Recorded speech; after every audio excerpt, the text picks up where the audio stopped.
All right. Hold on. Actually, I need to listen to this because I need to make sure the music ain't too loud. It's kind of hard to tell on my end.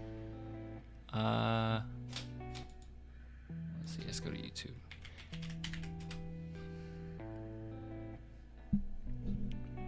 Let's see here. Here we go. Dude, they already have an official teaser trailer for My Hero Academia Vigilantes. There's already something for that? I only read the first volume. There's already something for that? Hold on, let's see. Let me try to listen to this. There's already something.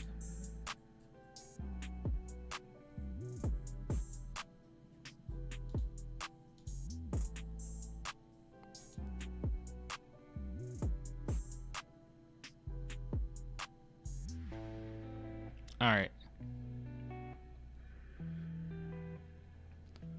Alright. What's good? Oh crap, I'm listening to myself. Alright. Oh, I totally forgot to post this stream. Let's let the people know. We gotta let the people know. Let me copy this. Go here.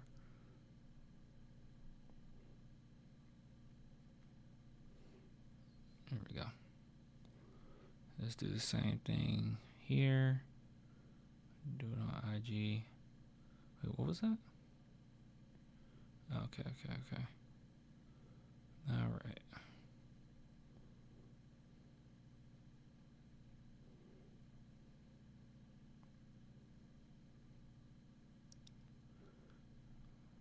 Oops.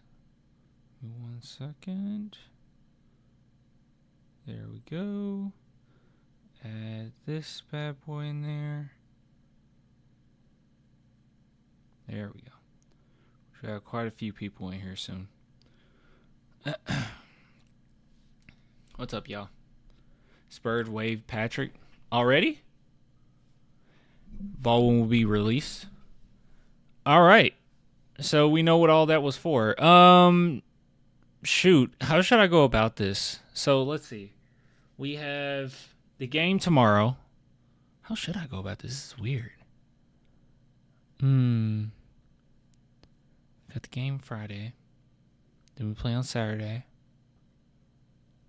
I won't be able to go live tomorrow.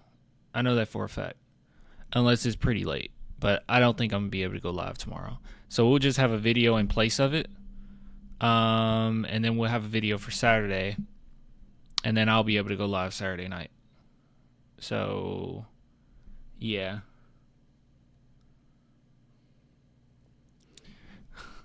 Clan, what were you hearing earlier today about potential trade? All I'll say is things were quite close. But I think that the way that things shaped out was a double-edged sword. But we'll talk about that. So the Spurs have waived him. Baldwin, that is. Let's see. So I'll push. Okay, that's how we'll do it. I just thought about it. That's how we'll do it.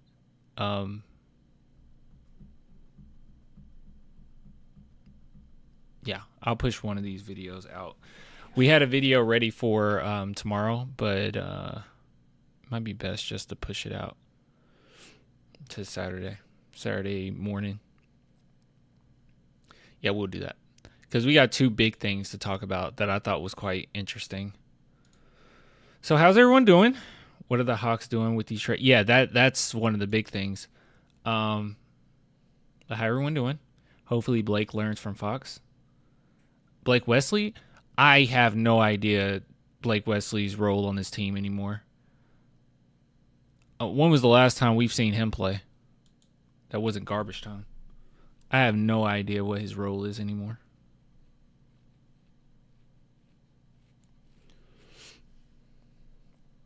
Yeah, we'll get into that. We're going to get into that.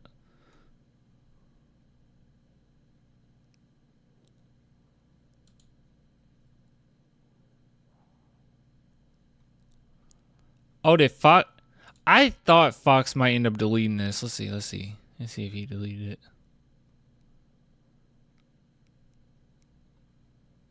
Ah, he did delete it. Okay. Okay. He did delete it. All right. See, that's why I screenshotted it, because I knew for a fact. I knew for a fact he was going to delete it. All right, and then we have this.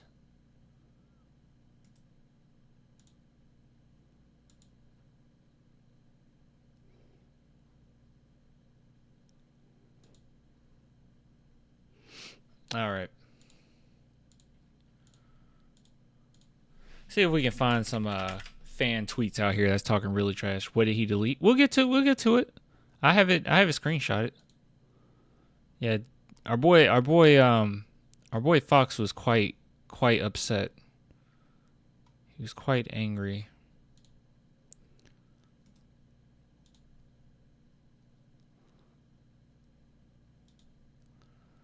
All right, let's see. It's so forced, by the way.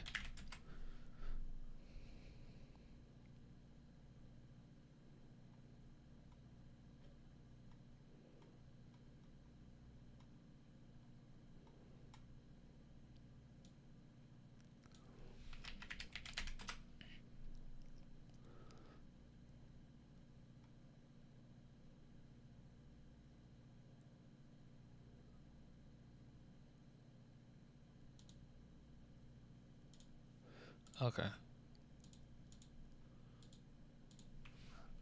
Hold on, I gotta bring something else up.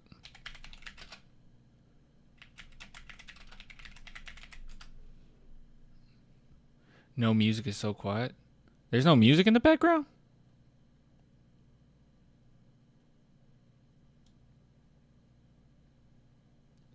Is that better? Nope. You guys mean nope.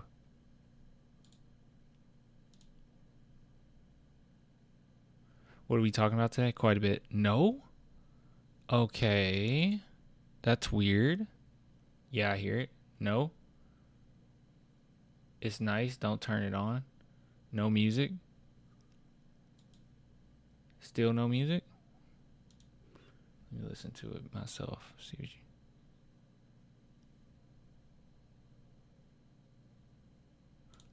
you... Oh, you guys... Oh, I know what I know what it is. Hold on. I think I know. Let's see.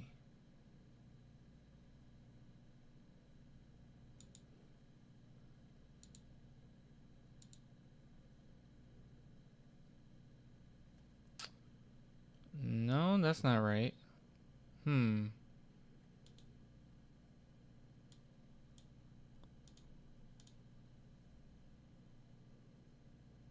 ASMR? Yeah.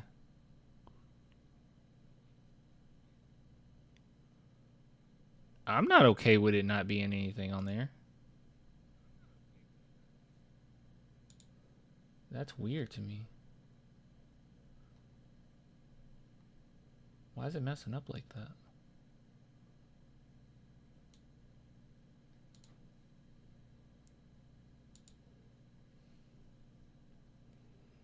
This is it.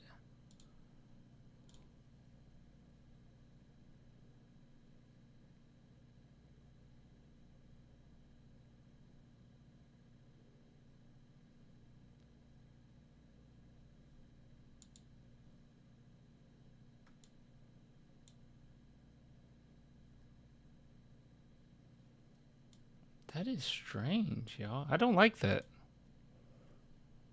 I do not like that. Music trash. There's no music on. Let's see.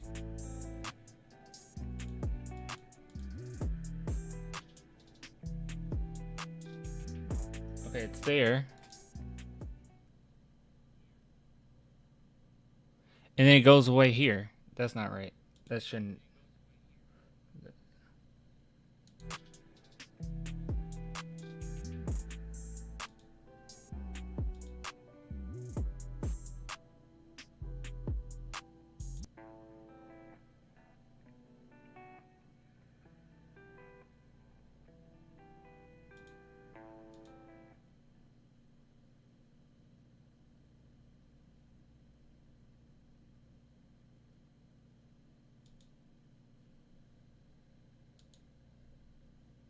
I never had this issue before.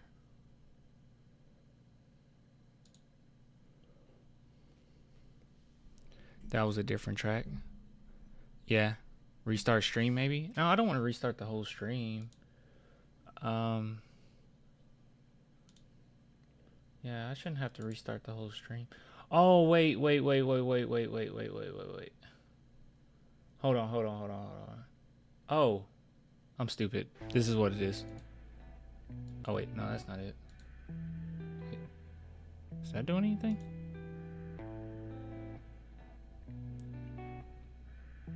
Okay, so that stupid thing.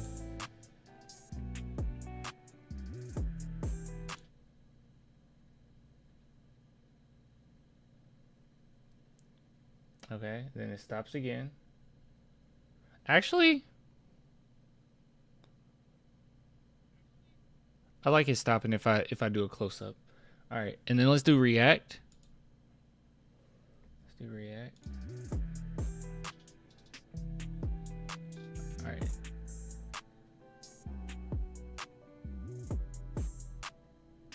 Okay, it starts back up. All right.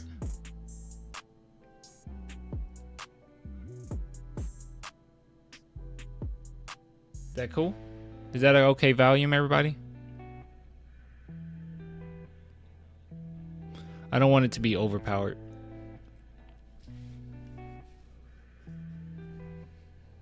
It's on. Yeah, it's good. Okay, cool. Yeah, I wanted. Well, it's not that I wanted new music. So I brought back the old music, and people were like, "Yeah, this is great," but like I got copyright claimed on it twice now, actually 3 times. Where I had to cut it out at certain points. So I'm like, what's the point? You know, what's the point? Like, I don't know why it's copyrighted all of a sudden. Maybe it's off of the YouTube no copyright music list. So I'm like, let's just go with something different. That definitely isn't going to be copyrighted. So I looked through. I like this one. I think it's dope. But we'll see. Cap. It's really not cap. It got copyright claimed. Hold on, let me show you proof. If I can show you proof. Yeah, I had to cut it out. One of these. Let's see. It's the one that was supposed to be uploaded tomorrow, which I'm going to change it and have it uploaded on Saturday. Which makes the most sense since we won't be going over the game Saturday anyways. Alright, so yeah, this is scheduled for Friday. We're going to schedule for Saturday. Schedule that bad boy. And let me see if I can show you some proof. Monetization, learn more. Would it be an editor? Actually, I don't know if I can show you proof because it's been resolved now. Oh, wait. Let me go to copyright. Not affected.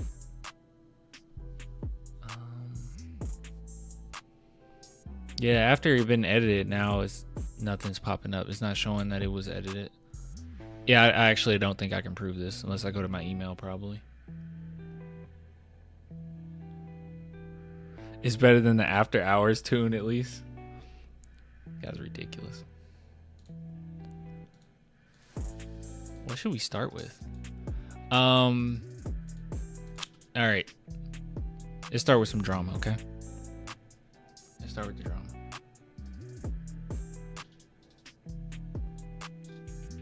Spurs invasion content was good. It's coming back. It's gonna come back. Don't worry. It's gonna come back. It's gonna have to be more of a yap session than anything, because I don't have enough time with everything that I'm trying to do to actually like write out a full script. It's got to be a yap session. I'll just edit it.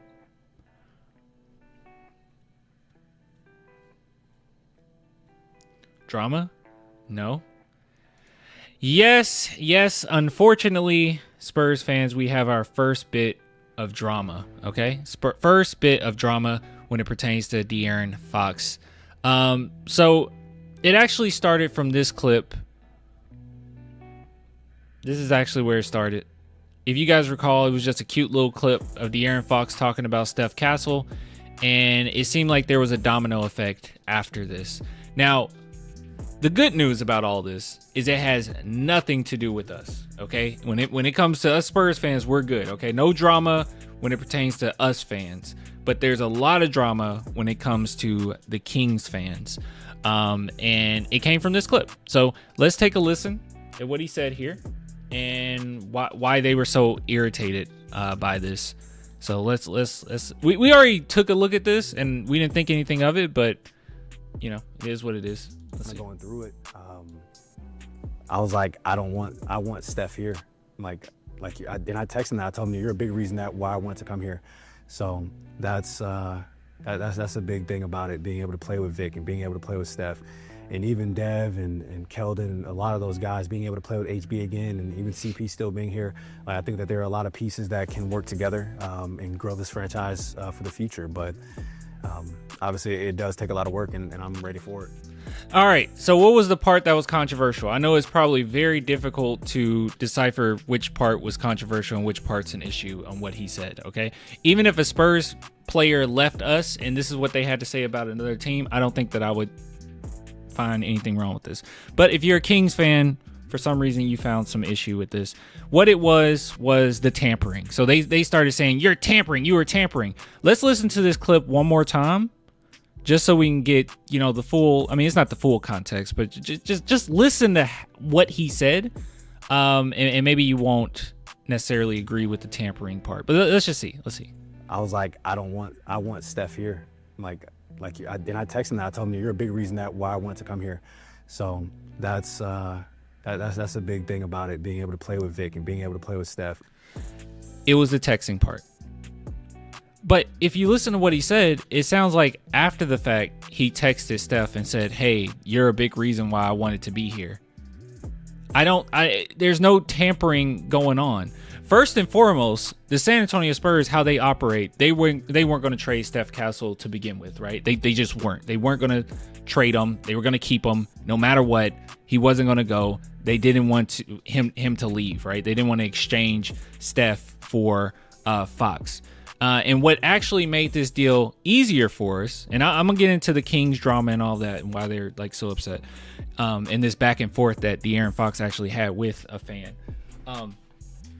But the reason why we got such a great deal, not only because Brian Wright is a phenomenal GM, but is also because of the Luka trade. Like the Luka trade kind of changed everything for us. I guarantee you, at the very least, Keldon was going to be gone. At the very least, they were going to have to give up Keldon. But after the Luka trade went through, it made it even easier for teams to make deals, right? Because they got nothing for Luka, essentially. I mean, some people can say, well, AD is a big piece. Not really. Contextually, that wasn't a good deal at all. That was actually awful. So the San Antonio Spurs are like, hey, look, Luka's gone. We're not putting these players on the market anymore. So you're just going to give us Fox. We already know that he wants to be here.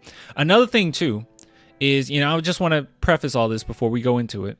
Another thing about the Fox situation as well is people think that Fox asked out. From my understanding, he actually didn't go to the Kings to ask out. What actually happened was the Kings decided to go ahead and shop him. We all knew Fox wasn't happy, right? Like, that was very obvious. Like, he continuously told them year after year after year, hey, give me a big man, give me this, give me that. And they kept just drafting guards over and over, not knowing what they're doing. And then eventually gave him a decent team. They made the playoffs, but, still wasn't enough. But we knew that he wasn't happy, but he actually wasn't the one, from my understanding, to ask out. They said, hey, we're going to move you. And then he gave his preferred spot, which was San Antonio. That's the big part of all this. Now, Kings fans, no offense, but they want to have their Spurs fan arc so bad. They are treating him, or attempted to treat him, as if he was this guy right here. You see him? That guy. Kawhi Leonard. They said, you are a fox in the grass. Okay, honestly, guys, this is kind of an embarrassing moment for me. I had to ask Twitter. I had no idea what this meant. I saw grain and then fox and more grain. I was like, what does grain, fox, grain mean? And people said that means fox in the grass. It's like snake in the grass. So the whole fan base, not everybody, obviously, but a big chunk of the fan base tried to turn on De'Aaron Fox. And it is the most forced thing you can imagine, right? Base level, you're a Kings fan, okay? You need to recognize that. I am a Kings fan. The Kings suck. The franchise suck. We can't keep a star. That's where you need to start, okay? That's where you need to start. See, Spurs fans, the reason why we were upset with Kawhi is because he did a lot of sneaky stuff. He did a lot of terrible stuff. He just completely gave up on the team. It was just really weird explanations of why he doesn't want to be here anymore. It was awful. It was god awful. And he just abandoned his team, and there was a lot of emotions during that season as well because Popovich's wife she passed away, and it was a lot. That season was a lot, dude. And yeah, so the way that Kawhi Leonard went about it was actually quite terrible. But that is not the same as De'Aaron Fox whatsoever. And another reason is that we were upset is because the Spurs have shown to be able to keep their stars somewhat happy, right? Like they did it for years upon years upon years. So it was like, who is Kawhi to think that he could just like bounce on our team like that? You know what I mean? So it's different, but they are trying to force this hatred upon De'Aaron Fox. So if you don't know who this person is, Damian Barling, he has a ESPN radio show, I believe. So let's see. He has an ESPN radio show. Yeah, ESPN Sacramento. So he's a pretty big deal when it pertains to Sacramento news. So you can see here, multimedia journalist. He had a back and forth between Spurs reporter. Him and Spurs reporter went back and forth like just a few days ago, which was really funny. But yeah, so this dude is, you know, he's in that world of things. So what De'Aaron Fox had to say to this whole Fox in the grass thing, because he's getting a lot of heat, right? Like he's getting it from all angles of the fandom, and he says this is actually funny because y'all really don't know Ish. That's what he said. You really don't know Ish. Now he deleted this, but that's how he initially reacted. He was quite upset. So what came out of this? Apparently they talked it out. Okay, apparently they talked it out. So Damian Barling says here, had a productive conversation with Swipe of the Fox. He gave me permission to share some of it on the show, including the context of the Castle video and what he told the front office this past offseason. Context is everything on Twitter and in real life. Appreciate you, 5. And then De'Aaron Fox, being the bigger man, did a little handshake emoji right here. So he knows that this guy, the information that he spews on his show is going to go to, you know, Kings fandom or whatnot. So he's not an enemy. He's not an enemy of the people. All right. Fox is actually quite cool. So the thing is, as far as the context of all this, they literally asked him about Steph Castle, and he said, yeah, of course, like I love Steph Castle, right? And he talked about how the defense is very important. That's a reason why he wanted to go to San Antonio and all these different things. But he wasn't someone that forced his way out of the Kings. That was not the vibe whatsoever, that he forced his way out. And then as far as what he told the front office this past offseason, he has said what he told the front office this past offseason. So we'll keep an eye on this over the next couple days. Maybe we can get some clips out of it and see how Damian Barling talks about this situation. But he has already talked to Draymond about this. He was very open in saying, I talked to the front office and I said we need to improve. I'm not going to sign an extension until we improve.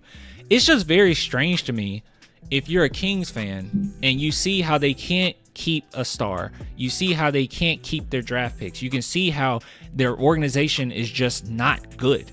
It's just not a good front office. For you to turn on the one player that got you to the playoffs when it's been 16 years.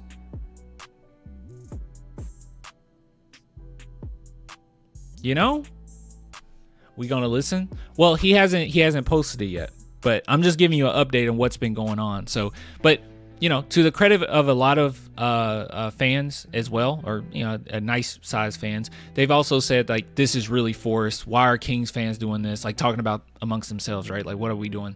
And guys, you know that I'm a huge Cowboys fan. You will never, every time I talk about the Cowboys, you will never catch me going on here and just going on and on about what Dak Prescott did, right? Like, oh, Dak Prescott should have made this play, should have did. Like, I start with all of my hatred towards my Cowboys, it starts at the top because I understand that the franchise it's their fault. It's the front office fault. It's not the players' fault. It's not like the front office is doing their thing and they're making all these phenomenal moves and, you know, they got winning in mind. And then it's just the star player that's not stepping up to the plate. No, that's not true at all. And Fox is a player that wasn't necessarily a first option, right? He's more of a second option. And now he's in a situation where he's going to look even better because he's an actual second option. So just putting all that hate and all that malice towards Fox when obviously your franchise is making terrible deals, like the deal between them and the Spurs. Let me emphasize how crazy this deal is, okay? Someone said, oh, so there's more to it too. Monk mad at Fox? Monk and DeMar pissed at Fox. Are you basing that off of an unfollow? Okay, you guys might have to. Give me some context in the chat. We'll keep it going. I mean, my sentiment stays here. Like I'm not going to change how I feel about this. But if you look at this trade, it is absolutely pathetic. I mean, it's awesome for us, but it's actually pathetic that the Kings weren't able to get more than what they did. They got finessed that bad. Let me see if I can find it. Sorry, I've been posting a lot, as you can see. We've been posting a lot. It's been a lot. It's been a lot of information.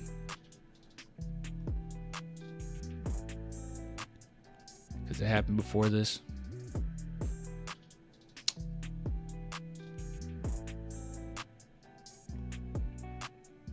Am I tripping?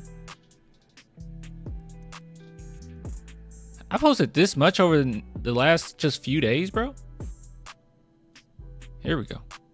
Jeez, I was just trying to show the... Okay, so the Kings, they got 3 first-round picks. We already know what those are. They're absolutely nothing burgers. It's not a big deal whatsoever. But what was crazy about this is we still have a Kings swap. They weren't even able to get that back. So, like, how do you trade away your best player and you can't even get that? And then 2 of these first-round picks aren't even good. Because one is a 2027 San Antonio Spurs first-round pick, which, you know, the Spurs would be pretty good, you know, at that point. So it won't be a great pick. And then the other one is going to just convert to second-round picks anyways. Being a Cowboys fan is an L. That is true. DeMar follows all old teammates. All right, so you said... All right, Mendito breaking it down to us. So DeMar unfollowed Fox, and also Monk said he hasn't spoken to Fox at all during the whole thing, I think. I don't think that's that big a deal.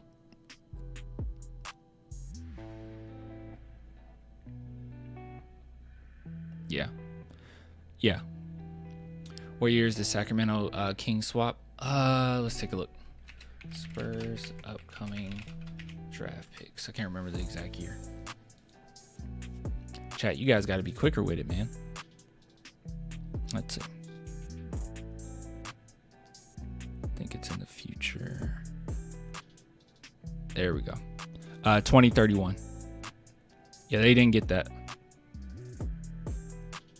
Instead, what they got was the Minnesota first round pick in 2031. They didn't even get their own swap.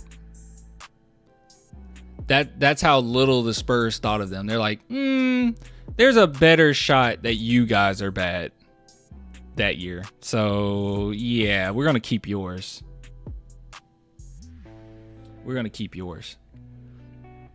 So anyways, that's the drama. Thanks chat for elaborating. So it seems like the players as well. So maybe that ignited. Watch first thing Monk said when interviewed in the locker room. Oh, okay. Here, we'll is it on the YouTube channel? Is it on the YouTube channel? We'll take a look at that.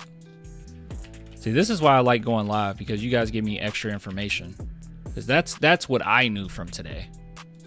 Let's see if we can find the Kings channel.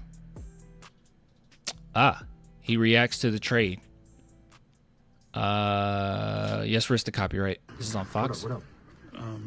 And had a chance to talk to you since the trade. Just overall thoughts on seeing Fox go.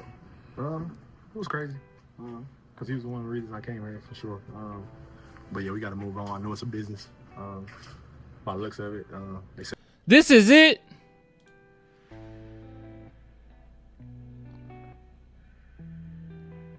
This is what Kings, they want to be Spurs fans so bad, bro. Are you joking? Took a pay cut for him. I mean, yeah, I would be upset that I took a pay cut for him and I came to play with him, but like, he got traded. He doesn't want to be here. He wants to win. That's just how it goes. Of course he would be disappointed. See, someone in the chat, no disrespect to the chat, but someone said that I think he felt betrayed. I don't know if this is betrayal rather than just like disappointment. So he wanted to be out of here, so he got what he wanted. I know tonight's probably not the sample size you wanted, but in terms of what success can look like for this team, but just where do you feel like going forward you guys can be? Oh yeah, we can do good things in this league, man. I gotta be better, especially not fouling, helping the team out, and I think that's why. He wanted out, and that's what he wanted. And I doubt they talk about it anymore. And then here's DeMar. Should be the first question, right? Thoughts of having Levine back on the squad with you and spending another couple times in your career? No, we need to talk about Fox. I'll come back around full circle, Talk about Fox. Talk about Fox. And it was frustrating for him because he wanted to be out there, play with me and everything. So this time around to have him healthy, be on the and he could do it all levels, how he was playing, if they were bored. Lamar, you're take him up to the roof. What's this past 2 days been like for you? I mean, it's been crazy. Dealing with firing up a coach and my teammates, we've been sticking together, figuring this thing out, and, we trending around. Understanding what we got moving forward. That's right, they did fire their coach. Just a great amount of confidence that we already was, wish him all the best. As long as he's happy, that's all. Hold on. Since the trade happened, What did you say to Dearon after the trade? I haven't talked to him since the trade happened. I'm pretty sure so much was going on. At some point, I'll reach out, just wish him all the best. As long as he's happy, that's all that matters. Yeah, guys, it's forced from Sacramento Kings fans. I was correct the first time. I'm glad that we got to elaborate on this, but yeah, this is all Kings fans, y'all. It's all Kings fans. This is crazy. Just that you don't care to follow him. This is all Kings fans, y'all. This is forced. This is very forced. All right, so I'm glad that we went over this though. I don't regret it.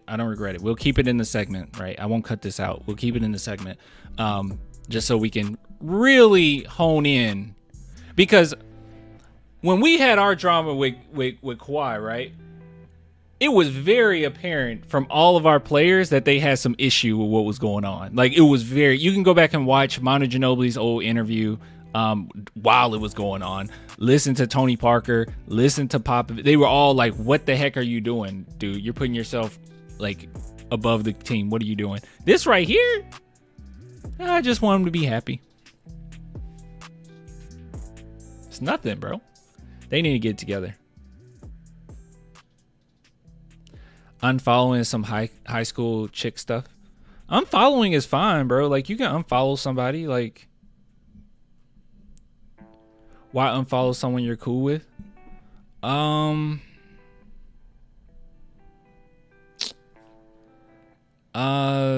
hate to see him go? I don't know. You don't want to see him in a Spurs jersey right now?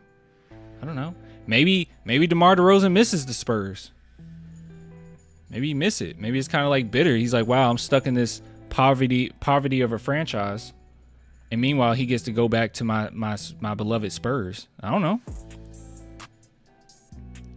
To show your boys you're down. There's another one. It could be that. It could be, maybe a couple guys on the team aren't that happy about it. And he's like, hey, I'm with you guys. Let's get it together. I don't know. It's dumb. This is social media age that is basically, I don't fix with you. I don't fix with you. Boys equal fans. We don't miss the frozen. Hey, let's not start disrespecting them now. Be mad you're on the Kings. Don't be mad at someone who got out. Yeah, that's true too. Look, the Kings are a terrible franchise. I'm just being completely transparent and honest when I say that if I'm a Kings fan, just like me being a Cowboys fan, you need to look at your franchise first. Why is it that they can't keep a star? Why is it that they haven't won a playoff game in 16 years? Why is it that every time they were drafting during pivotal points of Fox's career, they kept drafting guards? Why did they keep doing that? Fox, if you were winning, if you set up a team to win and he felt like it's a good enough team to win, then he wouldn't want out. Why is it that you trade away your best player and this is the best you can get out of it? But DeMar has not unfollowed a teammate before, I heard. It doesn't matter. I don't know. He might have. I don't know.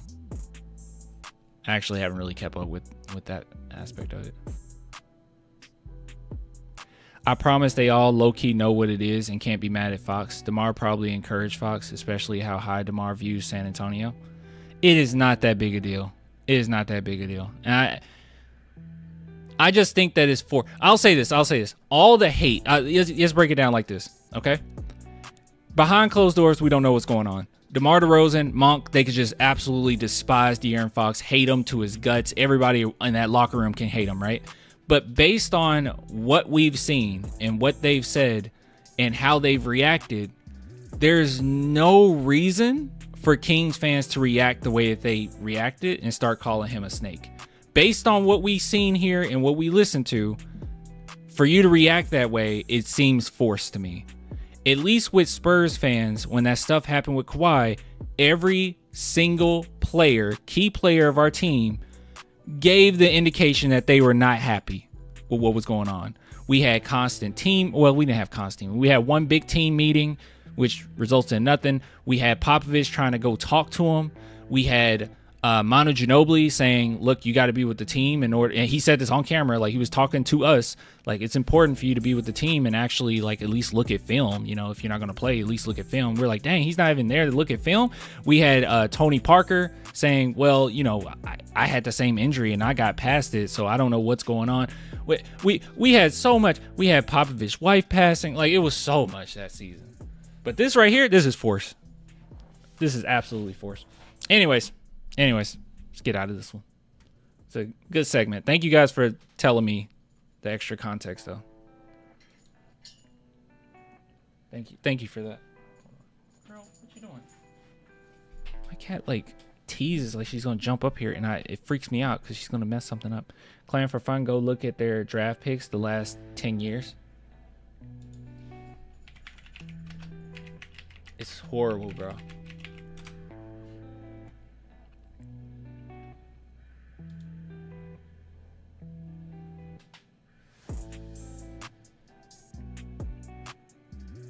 They did it again this season.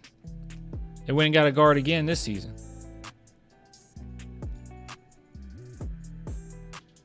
All right, so from 2014. Oh my God, how many of these players actually panned out? All right, so you got Zach Collins, De'Aaron Fox, Gary Trent Jr., Marvin Bagley, Tyrese Halliburton, Davion Mitchell, Keegan Murray, Jaden Hardy. I think what's pathetic about all of this is the fact that they're constantly getting decent picks and they can't make something happen. You look at the Spurs, man. This is what I'm talking about when people are like, the Spurs haven't drafted well. Like look at the people that the Spurs have drafted. It's not normal for this amount of players, to have somewhat of a career. To still have a career. I guarantee you if we go every single year, we're going to find a player that still has a career. All right, so you got Kyle Anderson, still got a career.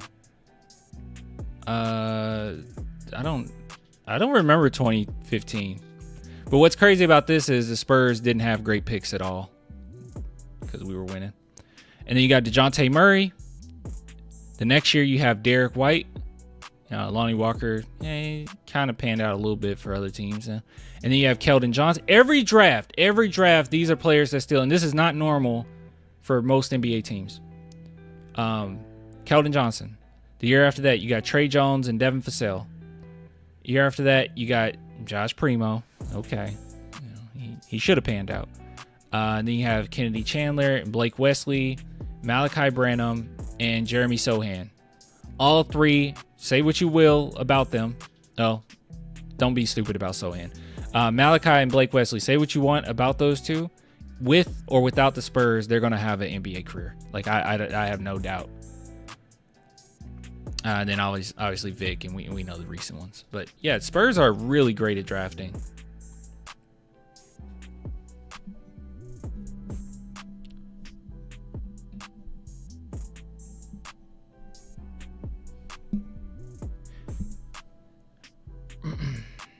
Did you say Brian Wright can't draft? Brian Wright isn't the only one drafting, okay? We have a whole draft team. We have draft scouts. That's not how that works. But also, Jeremy Sochan's a phenomenal pick. And Jalen Williams is older, so I don't know why you even brought up Jalen Williams. He's older than Sochan. He was he a super senior or was he just a senior? He might have just been a senior. Not great, but average? No, he's great. I'd take Sochan again, easily. Sochan's a phenomenal pick. If you think, I'm going to be mean here. I'm about to be mean, okay? If you think that Sochan isn't a good pick, you don't know basketball. If you think Sochan isn't a good player, you don't know basketball. I'm a double down, quadruple down on that. I'm going to be mean about it.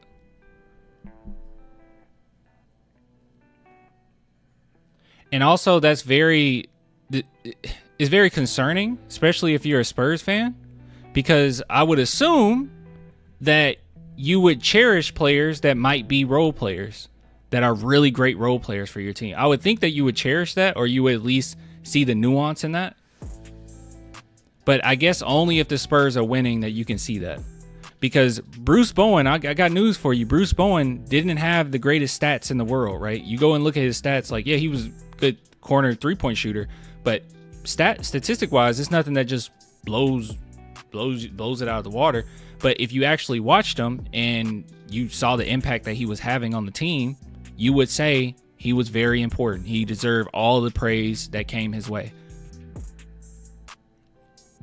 Sochan can't shoot. What can Sochan do? What do you think Sochan can do? Why is he on the bench? Because he got injured. And he's on minutes restriction.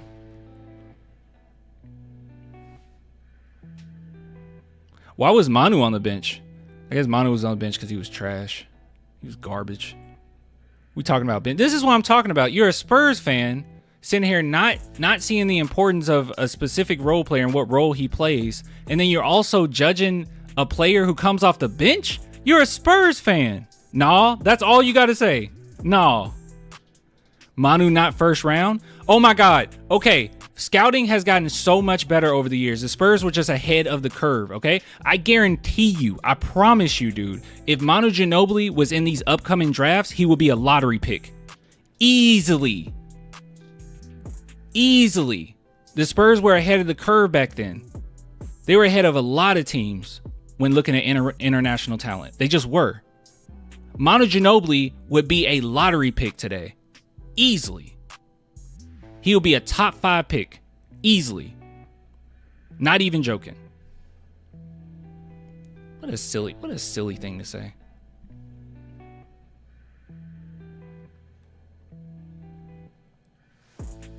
They hate him based on reasons not related to basketball. It has to be, man.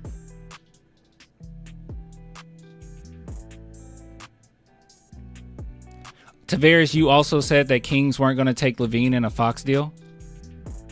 So when I made my video about the trade for Levine, you said that they weren't going to take that? No, I don't think you're a fake fan. He said not a fake fan. Anyone say he's a fake fan? I don't think he's a fake fan. I'm just saying it's concerning that you're a Spurs fan and you don't see the hypocrisy of what you're saying. I just said Jalen Williams is a better pick over Sochan. What? You said Jeremy Sochan. Okay. You said Jeremy Sochan was a bad pick or whatnot.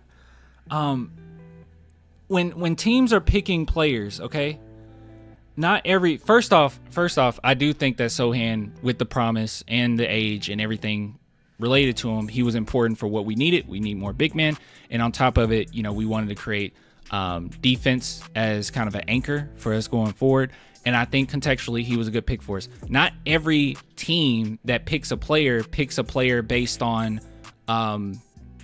most talented. That doesn't happen. A lot of times teams pick players based on what they need. That happens a lot. And sometimes players don't work out for certain teams and they fall a little bit further than they should. Malachi should have been he should have been a lottery pick that year, but he fell all the way down to the Spurs. Spurs had no intention of getting Malachi, but they were like, whoa, Malachi fell, and they grabbed Malachi. Things like this happen in the draft. You can't just say you pick this player, but this player is better. Jalen Williams is a great player. He's a great player for OKC. He's a phenomenal player for OKC.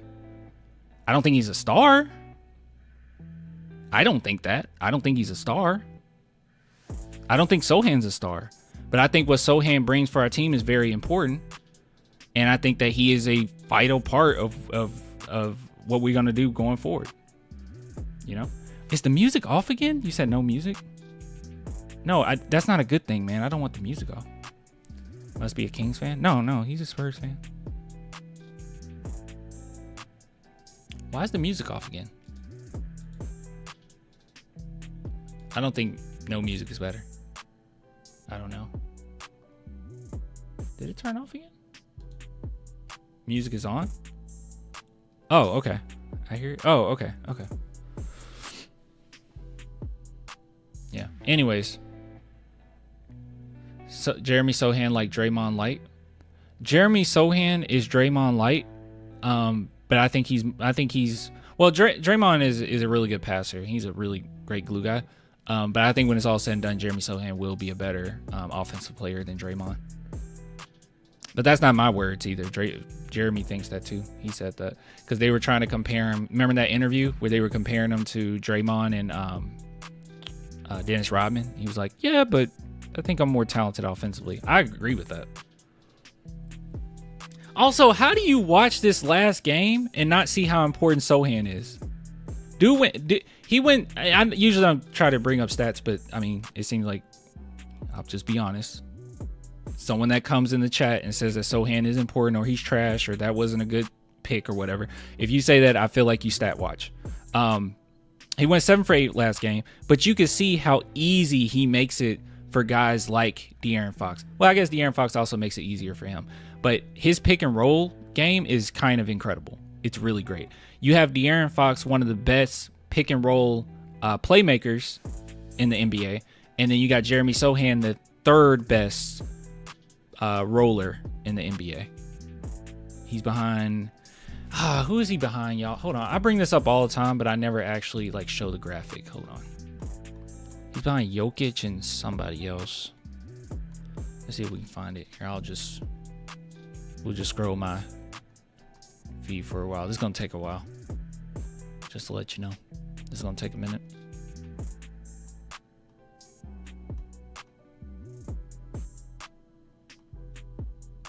While we're doing that. A lot of people watch highlights, and pretty much.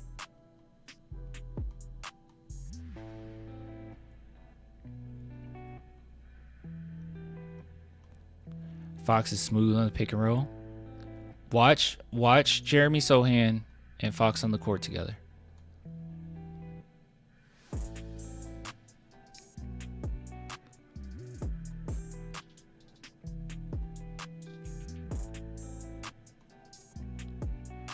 Ah, here we go. Finally, jeez.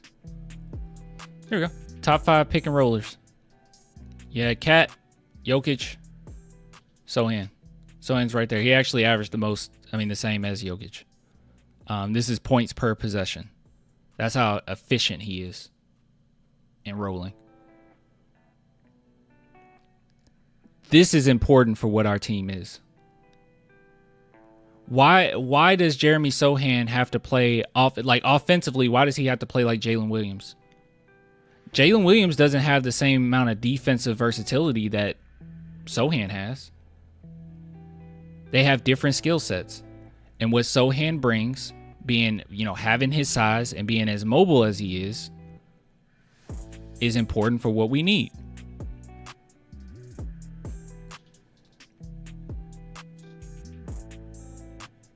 Jeremy Sochan tries to get open. I don't know if is that a criticism? I have no idea what to say about that. I don't think that's a criticism, right? Like, you joking. Opposed to not getting open, I guess. He shouldn't do that. We shouldn't have easy points. People want him to score 30 for them to be like, hey, Sochan not half bad. Yeah, kind of, yeah. Because like even Devin Vassell, right? Like Devin Vassell has to put up a mean stat line for people to give, him credit. I've been kind of iffy about the whole thing because if the Spurs were going in the direction that he's the second, like our second GOAT, I just never thought he would be. And I think it proved it this year that he is just not a second option. But as a third option, he's actually pretty nice.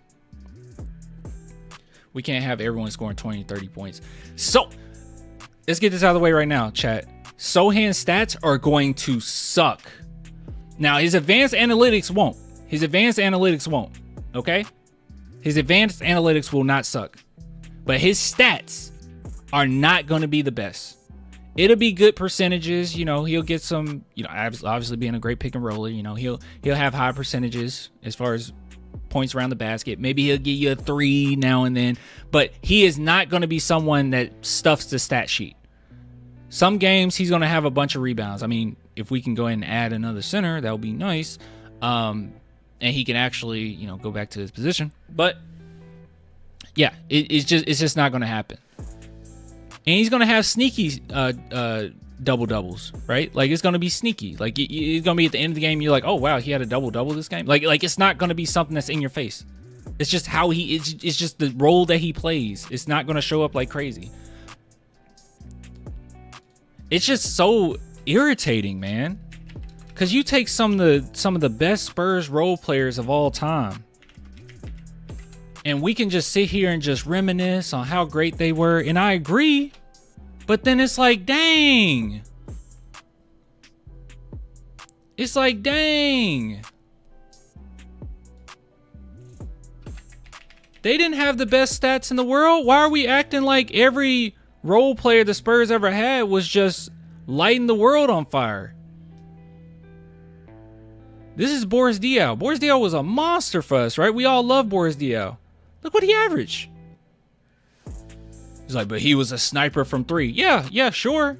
Like 6 points, then 9, 6 points, 5.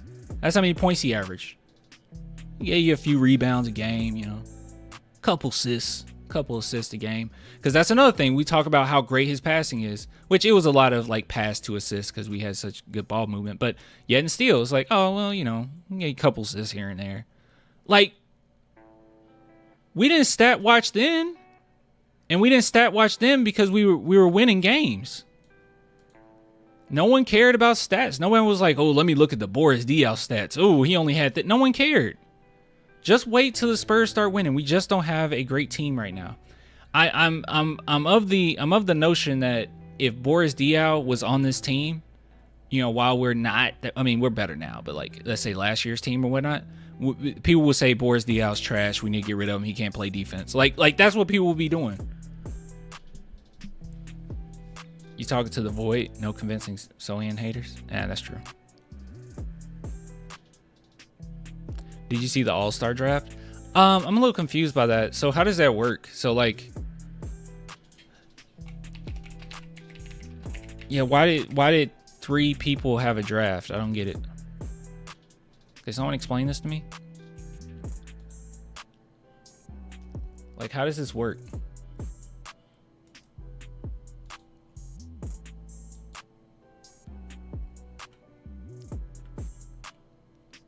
Yeah, how does this work? I don't get it. So, who's on what team? I don't get this. I don't know either. I don't understand. I hate the format. What is it? Is it like a tournament? Like two teams play, and then the loser plays against the other one in the bracket, and then the winner of that plays the one prior? Tournament of 4 teams? 4 teams?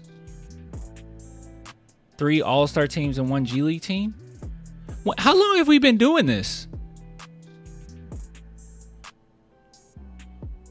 Anything to make it more fun, I guess. It's a lot of basketball. First year, this year. New this year. They're trying their best to make it more competitive, I guess. What was Kenny doing, y'all? What was Kenny doing, bro? I don't know what he was doing. And just like most of the takes on that show, funny enough, Charles Barkley does have the best takes. Kenny is just weird to me. He's like, I don't know. I didn't like what he pulled last All-Star. You remember at last All-Star weekend where he was like it was just out of nowhere, where he just ruined the moment. He was talking about the WNBA player, and he's like, this is why men and women play separately. I was like, what are you going on about? She played better than most of the other guys in the 3-point contest. What are you talking about? She even used just a regular ball. Like, what are you talking about? That was horrible. He just ruined the moment, bro. Kenny got some weird views, man.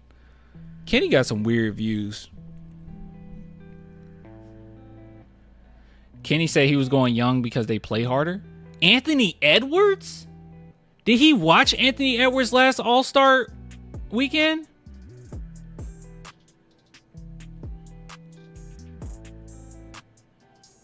He going young because they play harder. I guess that's a fine rationale. Shaq, that's just terrible. That's just terrible. He just went all vets. That's just terrible. LeBron, Steph Curry, that's just horrible. That's just horrible. Now this right here, he created the dream team. You got Nikola Jokic, Giannis. I mean, good God. You got SGA, Vic. You got Şengün, Karl Anthony Towns, Donovan Mitchell. You don't have a small forward though. I do feel like Shaq's a little bit more balanced. Cause Shaq, you got a point guard, you got a small forward, you got a power forward. You got another. Did I say small forward? Oh yeah, I said small forward. Tatum can be shooting guard. He's a little bit more balanced for sure. Cause this is a bunch. It's some heavy hitters, but it is a bunch of big men. Wemby a small forward. Wemby the small forward? Ooh, guys, I don't know. I mean, he can do it, but like this. I mean, this is gonna be a lot. This defense is gonna be a lot. Vic's gonna want it all. It should be fun. Wait, is this a real game? Yeah, they drafted. So what people just explained is that it's a 4-team tourney. You're gonna have a G League team go against one of them, the other one go against the other, and then it's gonna be a bracket. So it should be pretty fun. Is it a full game, guys? What are the asterisks? Chat, what's the asterisks mean? 1, 2, 3, 4, 5. Yeah, I don't know what that means. 1, 2, 3. Oh wait, those were the starters, I think. Aren't those the starters? First to 40?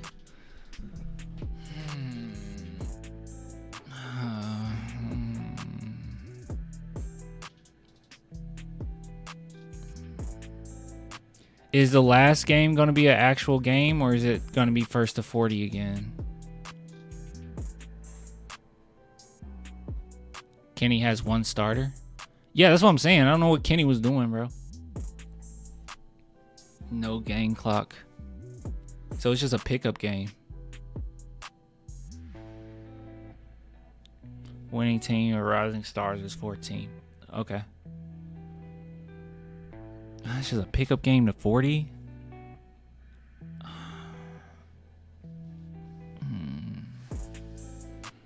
I guess.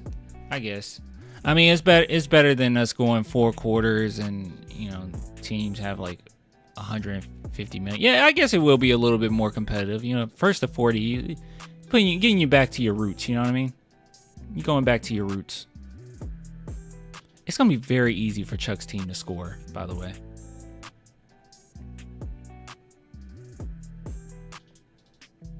Can't be worse than last year's. Yeah, that's true.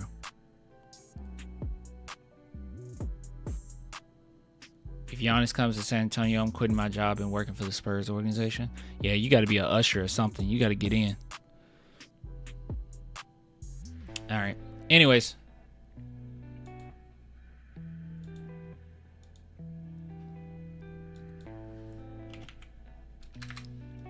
I want to talk about something. So...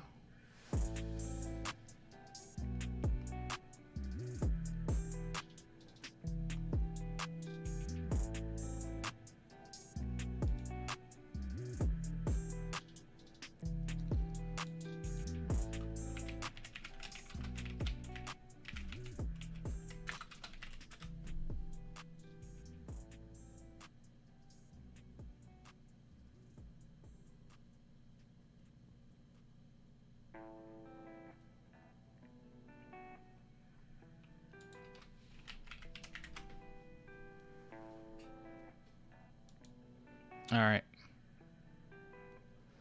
So. All right. Hold on, let me bring this up too.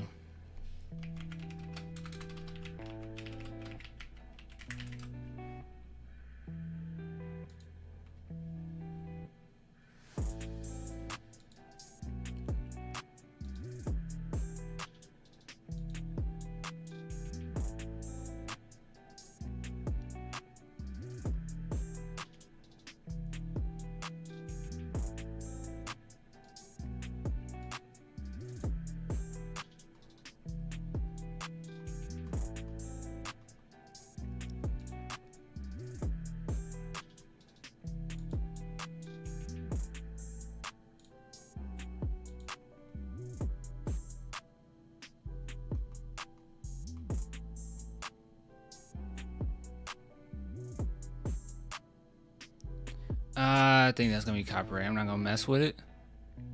I'm not going to mess with that. All right. All right, guys. I wanted to talk to you guys. I wanted to talk to you about something. Chat. I got to talk to you guys about something. All right. So it felt as if it was an uneventful deadline.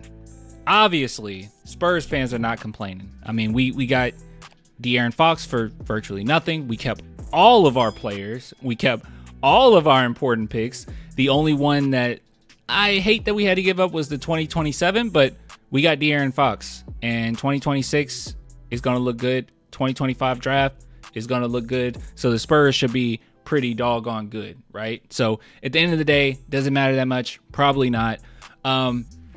Here's just a little tiny list of all of the different moves that happened this offseason. Kind of crazy, right? Kind of crazy. A lot of players been moved around, and people thought that it wouldn't be that eventful. Luka Doncic going to the Lakers, still insane. That dude Nico, he needs to be fired expeditiously. That was terrible. That was a terrible trade. AD to the Mavs, Jimmy Butler to the Warriors, De'Aaron Fox to the Spurs, Zach LaVine to the Kings. Those kind of the big ones, right? That's kind of the big ones. Everything else kind of falls. Well, actually, okay, yeah. I was looking for the Mark Williams ones right there. Yeah, everything else, not as big. So today was kind of, or whenever I'm posting this, maybe it would have been yesterday, was a very strange. It was some strange events. Okay, so I know for a fact, not only hearing around but heard as well, that the San Antonio Spurs were going after a center. I mean, undoubtedly they were going after a center. But unfortunately, it seemed like the price was a little too high. And I have at least a theory in my mind on why that price was so high. And it makes it a double-edged sword, okay? It makes it a double-edged sword. So as you guys know, the Spurs end up getting Patrick Baldwin Jr. and cash considerations. End up being $4 million in total. Patrick Baldwin just took him on, for the cash and whatnot, and we're expecting to waive him. So that's why I didn't really talk about Patrick Baldwin that much. I just figured, it was just one of those situations where the Spurs are just trying to get some extra cap space, and they're going to open up that slot. Because I'm like, this isn't enough. You need a genuine big man. But what prevented the Spurs from getting a big man? I think, and this could be crazy. This could be crazy talk. I think this had a big part of it. The news around the Atlanta Hawks. So the Atlanta Hawks were absolutely, undoubtedly trying to salvage some of their future, right? Like, because it's kind of over at this point. Like, you're not going to get your picks back. The Spurs have Fox, okay? Maybe they were considering it with Trae Young, but we settled, right? I'm not saying Fox is, like, significantly worse. I do think Young is a better player, but I don't think he's significantly worse. I do like him as a fit for San Antonio, and I think he's going to be really great. But at the end of the day, the Spurs got their guy. They're going to hold on to your picks. So now the Hawks are just desperate. Teams know that they're desperate, so they can have moves like this where they trade away DeAndre Hunter and they get 3 second-round picks. Karis LeVert, 3 second-round picks, and 2 swaps. I guess the 2 swaps might be pretty good, but I don't think that. I don't know what that looks like. But everyone said unanimously, you should have been able to get more for DeAndre Hunter, right? Like you would have thought that. And also another trade here. The Clippers are trading Terrence Mann and Bones Highland, to the Atlanta Hawks for Bogdan, our boy Bogdan, who's a very talented player, and 3 second-round picks. So once again, you're not getting much out of it. So teams know that the Atlanta Hawks are desperate, and even other teams are using that against them. Now, why is this a double-edged sword? Well, I think that the reason why the Spurs had a very difficult time getting a center is because we have the Atlanta Hawks picks, and a lot of teams are probably looking at those and they're like, you want a center, huh? Well, how about you give us one of those Hawks picks, because word on the street is that they're about to blow things up. So it's kind of a weird thing going on, right? Like, on one end, we have all of these phenomenal picks, especially Atlanta Hawks one, and we don't want to give them up. And on the other end, other teams are using that kind of against us. At least this is how I'm viewing it, okay? If I'm wrong, whatever. But it's very obvious that the Spurs felt like the asking price was too much. I don't personally think trying to get a center right now, the asking price for our personal 2025 would be too much. I don't think that, only because you saw that last game. We look much better, and we're going to be better this season. We could very well end up making the playoffs this season, right, through the play-in. So our pick might not be as strong as it could be, but that Atlanta Hawks pick is a beautiful sight to see.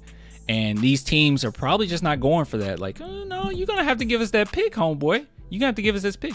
So where do we go from here, right? Where do we go from here? So the Spurs, we already know we waived CD Sissoko. That's on here, right? It's at the bottom here that we waived him. We waived him. He's gone. Or we traded him, that is. And then he got waived. But there's a player in particular, kind of, I'll be honest, maybe kind of the only one left. Really, that can help us out. And I think that's Mo Bamba. Now, this isn't a long-term thing. This isn't something that, we get him and he's going to be a star for us. But good guys, we need something. And Mo Bamba would be undoubtedly an upgrade as far as the center position. I mean, obviously, Zach Collins is gone, which he should be. That was a really good deal. And Bassey's hurt, and I don't know Bassey's future at this point. The injuries, when you talk about injury prone, I think he deserves that label at this point. And that's not his fault. It's just a sad situation. But Mo Bamba, I think, would genuinely be the best possible option here, just for the rest of the season, just to kind of, have somewhat of a backup right now. And I think he'll be a fine backup, right? Nothing crazy. At the very least, it's much better than having Sochan have to guard centers, because you're really taking him out of what he does best. I think it's affecting his rebound numbers as well, so he can't even be as effective on the boards as we're kind of accustomed to.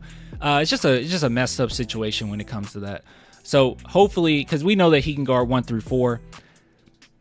On occasion a 5, but it has to be a small lineup, so. But yeah. Oh, you guys mentioned Daniel. Well, Daniel's too small. He's like 6'8", right? Isn't Daniel? Let's see. Daniel.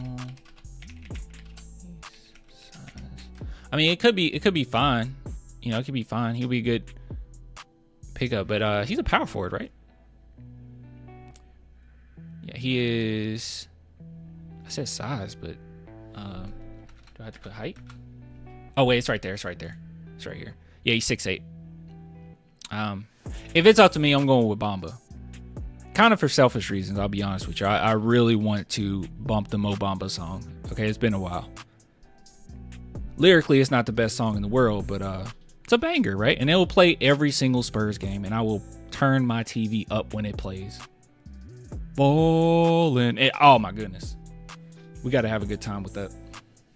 I thought about Ben Simmons. Knock it off, all right? We've been down that road.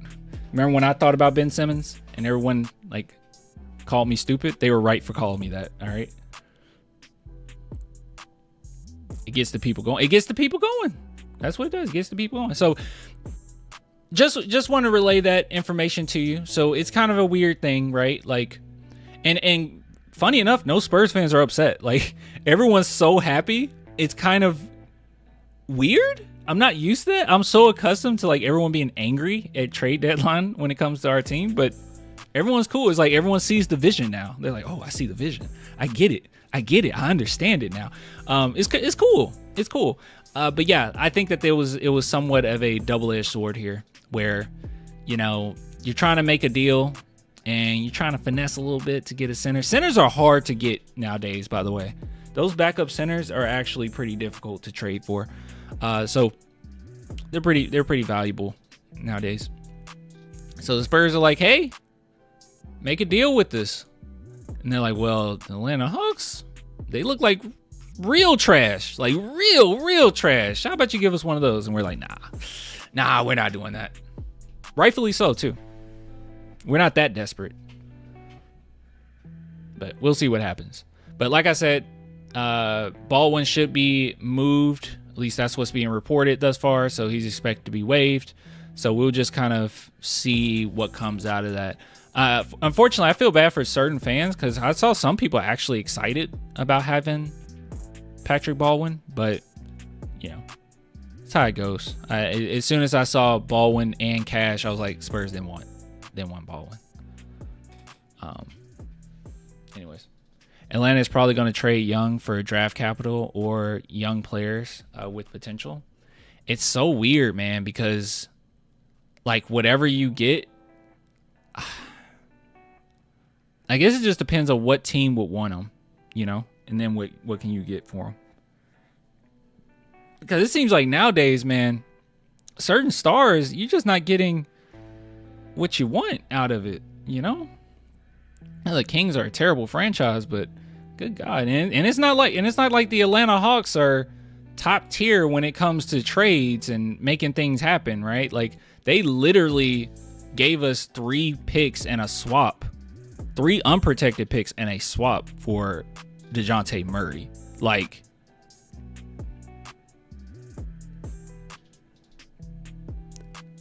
They're not the most colorful crayon in the crayon box. I'll say that. Is that how that phrase goes? I don't know. Brightest crayon in the crayon box? Kind of ironic that I can't get that phrase right and I'm trying to call somebody else dumb. Someone mentioned Bobo. I would love that. He's actually not bad and would be nice. Have knockoff Wemby check in. Wait, is Bobo available? Is Bobo available?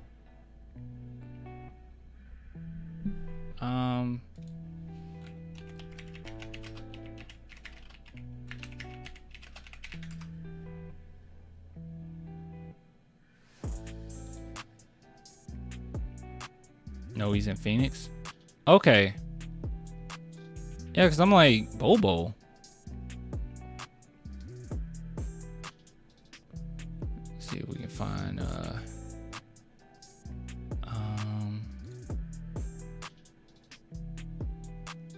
here's a yeah.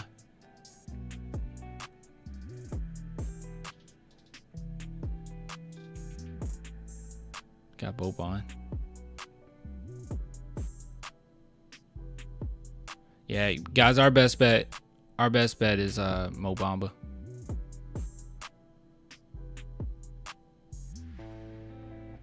Oh, that's sad, bro.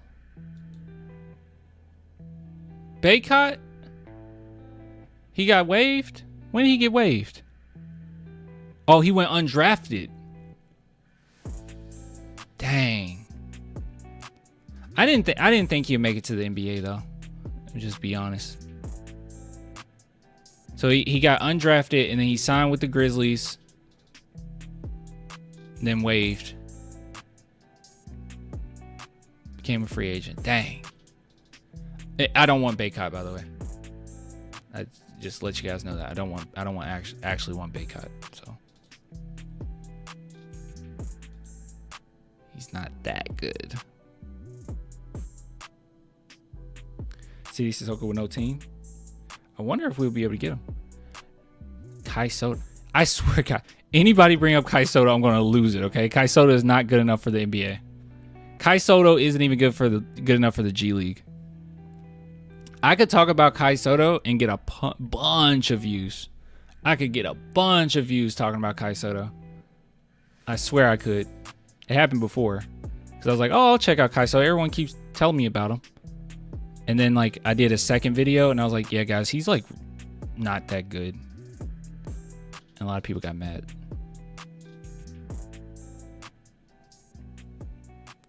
Trading Sochan for Bobo is the craziest take, not gonna lie. Who said that? I don't know who said that. Clan, how would you feel if we turned around and got Trey in the offseason with the Atlanta picks, since it looks like they were sellers or should keep them and try to win in the lottery? I want to keep all their picks now. In my opinion, we got Fox.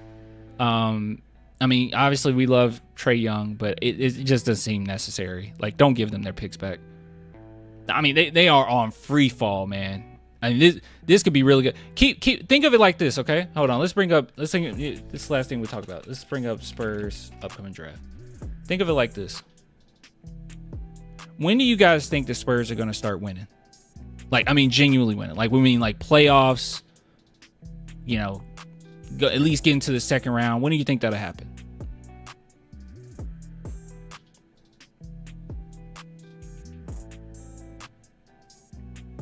Not next year, bro, for sure. That's how I feel. I actually feel the exact same way. And if that's the case, you get their pick this year, right? And when the Spurs start winning, our draft picks are not going to be that great. Like, our 2026, I am not that excited about it. It's not normal. This only happens with really great teams, okay? This only happens with really great front offices, where you can go on somewhat playoff runs and be a pretty successful team, and you guys are expecting us to at least get to the second round the next year. If that's the case, dude, we won't have a great pick, but we'll have Atlanta pick swap. They're going to be bad. I mean, you can see that they're in free fall. They are going to be horrible.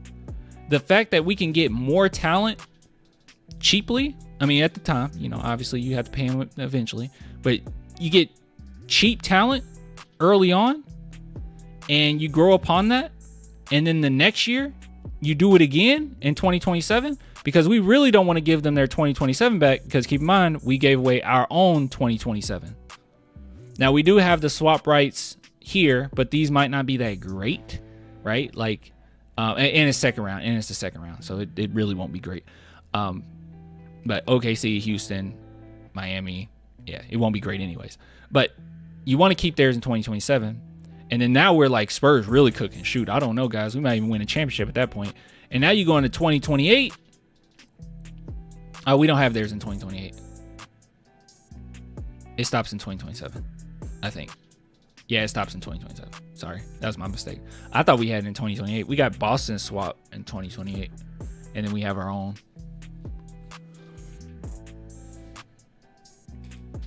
I might would have gave away Boston's swap. But these teams right now, the reason why I think the Spurs can't make a deal or couldn't make a deal right at deadline is they were looking at these Atlanta Hawk picks. Because news out of Atlanta was getting better and better. And you know how stubborn Brian Wright is. So, a good thing. It's a good thing he's that stubborn, though.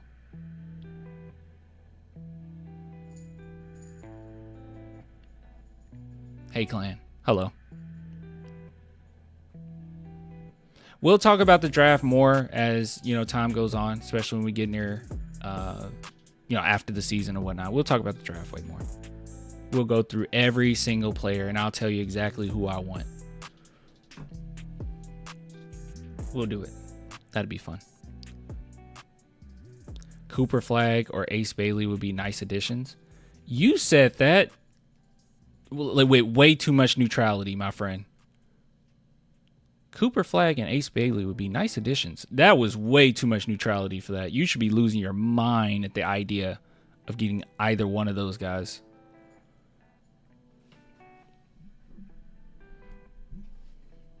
We don't need one of those two, but it would be awesome. Spurs play chess, not checkers. Yeah. Kai Soto's not good and has attitude problems. I'm from the same country as him. I watch him and he's not Spurs material. I didn't know about the attitude stuff. I just know he's not good. He's not a good player. Yeah, no. Anyone that's hype about Kai Soto, I don't know. You're just a fan of his or something. You just like him personally. I don't know. He's not good, man.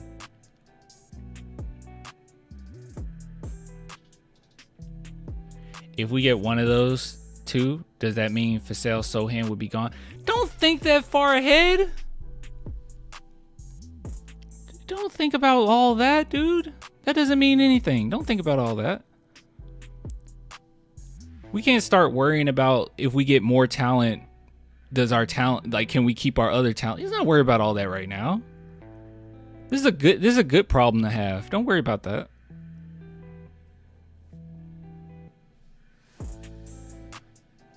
You're right. He's not a good player. I mean, not good enough for the NBA. He's just not good for the NBA. You said not Spurs material. He's just not good enough for the NBA. I don't think Kai Soto would make it in the G League. Honestly.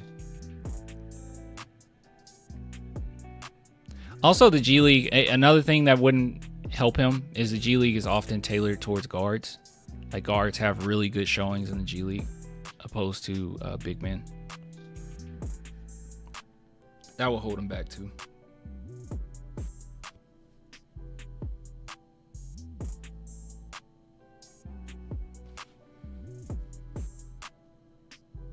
Let Jeremy go for sale good. That's a horrible take. I got news for you. Jeremy is when Spurs talk about untouchables, Jeremy's one of the untouchables. You're gonna have to just deal with it. Okay? He's literally one of them. Not the same untouchable as Wemby. No one's the same untouchable as Wemby, but you get what I'm saying. It would have to be a crazy deal. The fact that they couldn't even they wouldn't even trade Keldon for De'Aaron Fox tells you all that you need to know. Where do you think Sochan is on that list? Jeremy be messing up. I don't even know what you're going on about. What game we're talking about? Last game? What game we talking about? What do you be messing up in? I have no idea what you're talking. Every game I've seen, I miss a couple games. This is a little hyperbolic, but I've seen all the Spurs games, just about all of them. Sochan is always good defensively. Maybe he has some hiccups here and there. He's human, but he is consistently one of the anchors of the defense. Consistently. All the time. All the time. You want Sochan gone until he's gone, trust me. He's important. Just let the Spurs start winning games, and then you'll be on the same page. He ain't pretty, but it's all feelings, man. I feel like I think a lot of times that's what it comes down to for a lot of fans. It's just feelings. Like, you guys would not imagine how many DMs I got of people sending me message about, hey, you were right about Sochan, and they're not even talking about what he did in the game. Like, they're not talking about the defense that he played on a specific player, or the smart cuts that he made, or anything like that. They're not even coming to DMs. They were talking about him standing up for his teammates and getting ready to fight. That is the most like vibes based thing you can imagine, bro. It's all vibes. Once we're winning and the vibes are good, everyone's gonna say, oh, I like Sochan on this team. Everyone. It's just vibes. That had nothing to do with the game. I mean, it's important. It's important. Having that nasty attitude is definitely important, but you can't just have that. What makes him valuable isn't that, it's the skill set. I don't think people understand how good he is defensively. Man, I brought up so many statistics and it seems to never matter. So I don't know.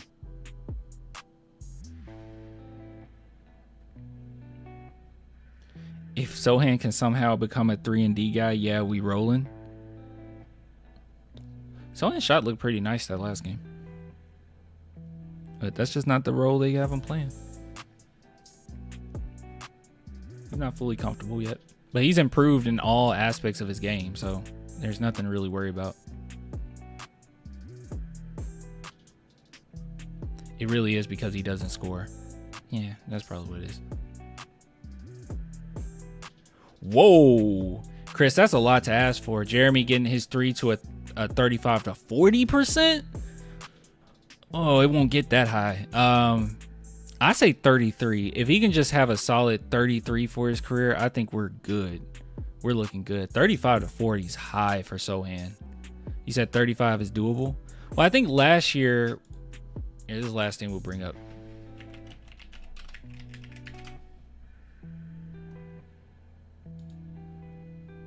What was it last year? Then it dropped back down to 30. He couldn't keep up that 35. I didn't even notice this. We're keeping this segment in. His three-point shooting improved since last year. I mean, sure enough, he's not taking as many threes. That's a thing. But it's improved? Did you guys know this? Did you know it improved? It was under 30 for a while. Now it's right at 32. Is it 32%? If Sochan can give us a nice clean 33%, I think that's fine. I am not banking on him giving us 35. Bro, he can hit 35 at a minimum. I'm not gonna put that much faith in Sochan with his play style and everything. I just don't think that's that important anyways. He improved in every aspect, bro. Look at this. Less minutes, less starts, but his field goal percentage up 10%. And people really need to recognize how incredible that is to up it 10%. That's a huge jump. 3-point percentage has increased. Free throw percentage has decreased, which I'm a little shocked by that. It's back at basically what it was his rookie year. He need to improve that. Rebounds have increased. Assists decreased 1, which makes sense. Everything else about the same. He's just been so consistent, I think. But dang. Yeah, 10% is crazy. 10% is crazy. Anyways, yeah, I'm going for 33. 33%, I'm like, yeah. You said I'd take the 33%. 33%, we're looking good. We're looking good. Not expecting to be no 35%. That seems pretty high. Oh, I didn't even notice that. Yeah, 2 point. Yeah, it's offensive rebounds increased too. 2.4 offensive rebounds. Yeah, the hating is just people not knowing what they're talking about. Just vibes, man. It's all vibes. You saw him bobble a pass or something once, and then you're like, oh, he's garbage. Those X possessions he gives us is going to be big playoff time. Oh, it's going to be huge. It's going to be huge. Anyways, moving on.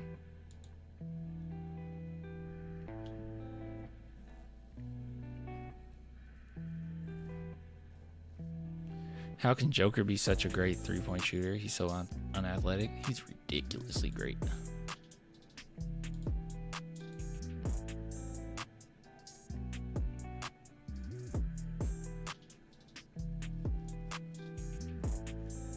I hate talking to casuals when they say Sochan is trash when they just only see the stats and not what he does on the floor. It's infuriating, man. It's infuriating. Like I said, I brought this up before, but like I had someone saying like, well, you're the one that always said that he was a star and he's not that good. I did not say he was a star. I never said Sochan was a star. I've said before that Sochan could be an all-star, but that doesn't necessarily mean that you're a star or a superstar. Like, that doesn't mean that. Many role players, when they play with great players, like somebody like Wemby, and you win a championship or whatnot, you can end up being in an all-star game, right? I could see that happening. But, like, I never said that he's going to be a star. Maybe I said it his rookie year that I felt that way. And obviously Patrick Beverley said it, but, like, I don't think that. I don't feel that way now. If I thought that at one point, my opinion has changed. I don't think that now. Oops, I didn't mean to hit that. Oh, you guys didn't hear that anyway.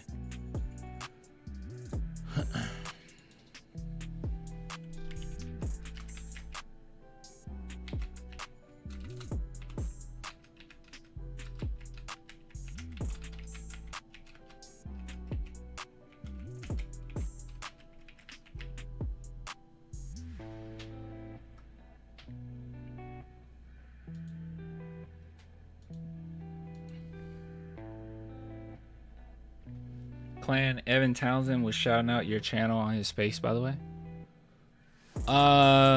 Really?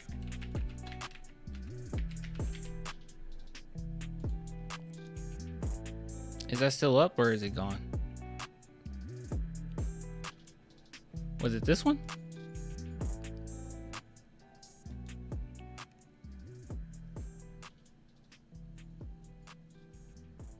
This is 2 hours long. I don't know when he would have said it.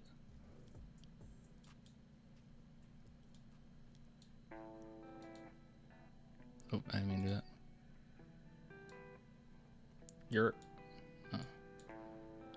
Oh gosh. I don't know when the heck I could find that. Oh, you can't just fast forward. What is this?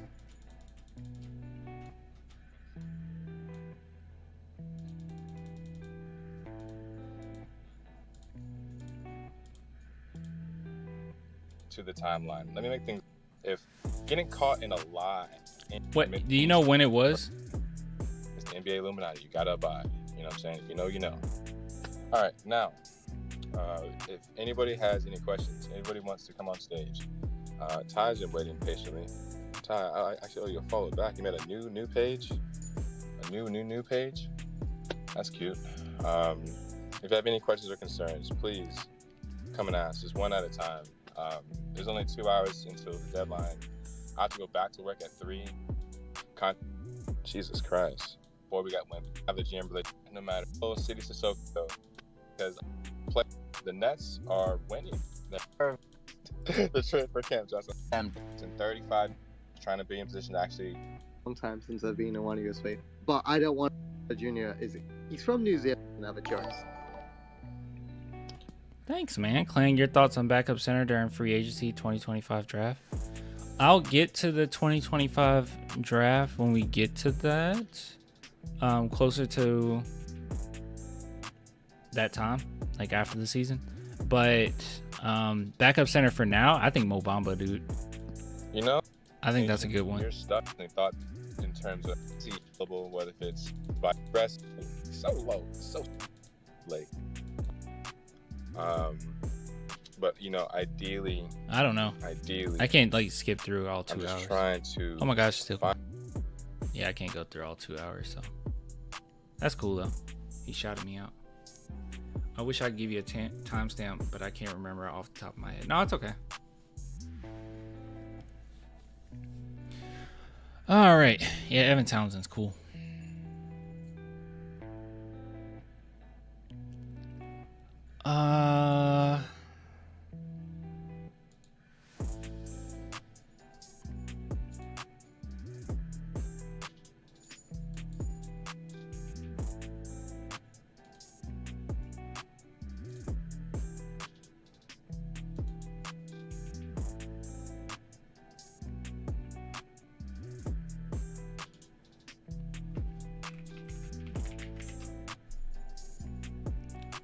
If I'm the only one complaining about Jeremy, it must be a problem somewhere. If I'm not the only one complaining about Jeremy, it must be a problem somewhere.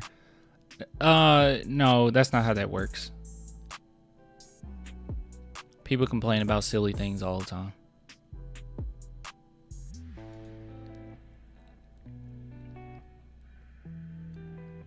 You can be factually incorrect and other people still agree with you. You should know that. You can look at our government.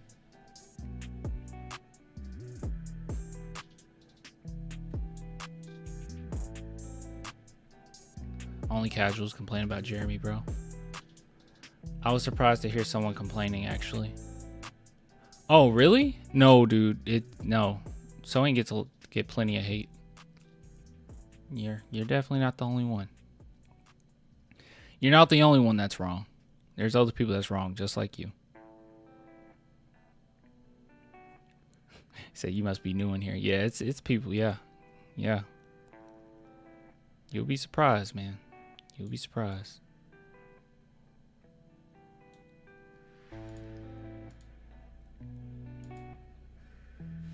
I think teams get busy on this trade deadline because in the next free agency, there aren't many good all-star level players. They either have a good option or in the old age category. Yeah, it definitely feels like a transitional period too. What do you think about the Warriors? You think the Warriors can make any noise with the addition of Jimmy Butler? I mean, he's a great player. Don't get me wrong. Definite upgrade from Klay Thompson last season. But I don't know. Just wonder what that's going to look like. They're trying their best to stretch out Steph as long as they can. It's crazy how we had a pretty decent transitional period when Duncan retired. It was pretty decent. Unfortunately, obviously, it fell apart because we know what happened, but that was a pretty decent transitional period, I'll say so myself. Getting to the Western Finals and everything.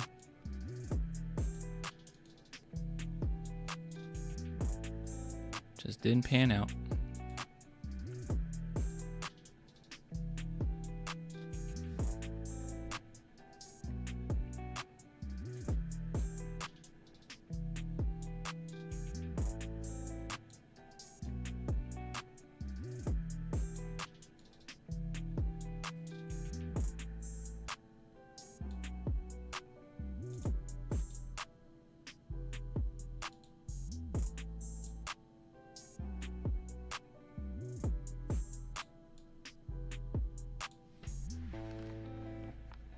If Warriors can get in the playoffs, I think they'll be scary.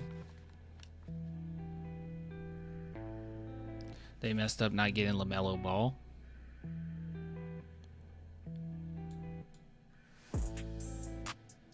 They were trying their best to bring some type of talent, most talent they can. That's the best they could do.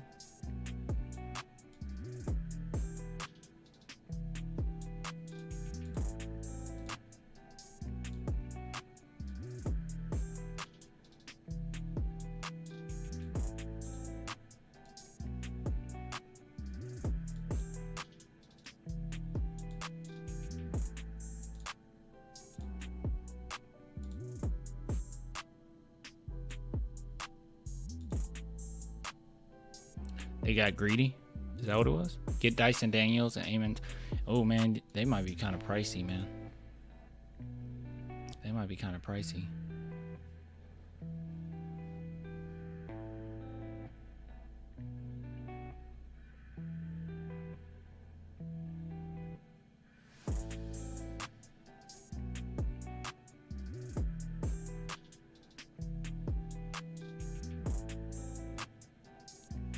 Dude, that's horrible. That's a PT. That's a horrible take, my man. Need to trade Jeremy, Champagny, and Barnes. Barnes plays like an old man at times. These guys can't compete against top tier teams with them. The time is now. Dude, what are you going to trade them for?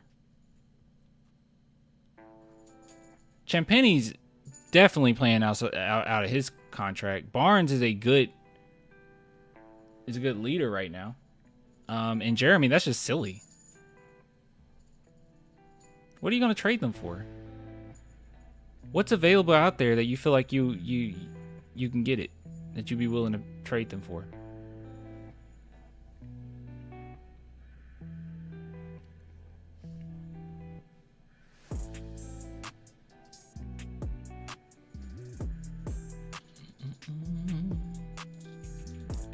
Like, just throwing that out there, like, I'll trade Jeremy. Why?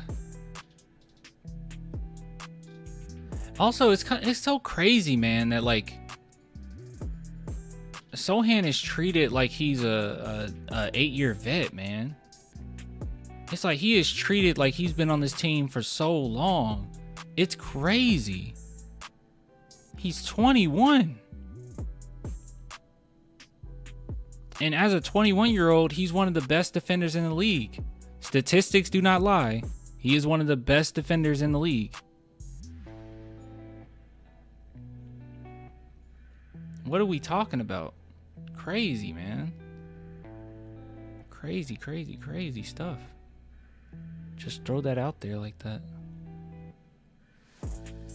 Barnes had good chemistry with Fox. Yeah, he did. Barnes been fine. Barnes isn't a go-to or anything, but every now and then, you know, you need him to show up, and he does. Barnes, all right. He's a good veteran for the squad right now. Just want to trade everybody, dude. Trade him. For what? For what? What you gonna get? For what?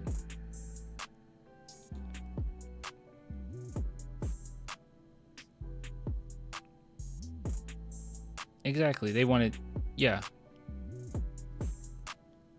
If the Spurs aren't willing to even get off of Keldon right now, they didn't feel like a deal was good enough to get off Keldon. What deal would have been good enough for them to lay off Sochan? Like, they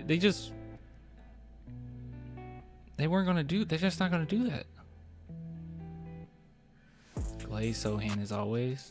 Russell, I don't know what to tell you, bro. Sochan's a good player. You're just wrong. Like, y'all are just wrong. You're just objectively wrong. Like, I don't know what you're even basing anything off of. What are you basing it off of? Like, what's your problem with Sochan? Any problem you have, you're just wrong. Like, if you bring up any statistics or you say he's not that great defensive, you're just wrong. You say he's not scoring that well, you're just wrong. He's over 50%. Like, I don't know what you guys are watching. Like, I don't know. Let's say we keep Jeremy, but Champagny can go. He reminds me of White. I wouldn't consider myself a casual as long as I've been a fan, but I respect the perspective and thoughts. Wait, you're going to get rid of Champagny and he reminds you of Derek White?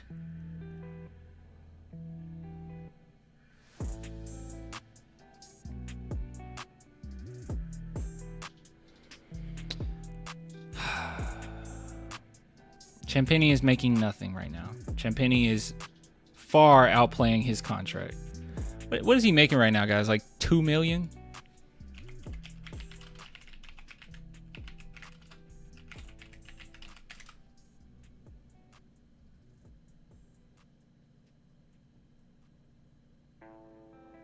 $3 million.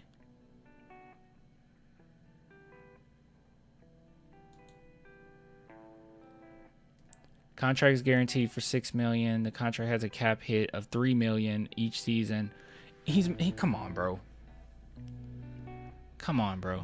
And also, Julian Champagnie is one of the best catch and shoot shooters in the NBA. Not just saying it. It's facts. See if I can bring that up. Let me see if I can show you. Hopefully I just have it here and I don't have to actually go to the person's page. You're getting a crazy amount of value for somebody who's only making $3 million, okay? Can't stop just saying like everyone can go. Like, how about we just add talent to the team through the draft, free agency if we can, and then we'll see where the pieces lay. Their pieces lie, that is. So just give it time. Just stop wanting to trade everybody. There's no reason to trade Julian Champagnie. First off, you're not going to get of equal value for Julian Champagnie. You can see like top tier players getting moved and you're only getting second round picks for them. Like, you're not going to get anything worthwhile for Julian Champagnie. Just wanting him gone isn't good enough.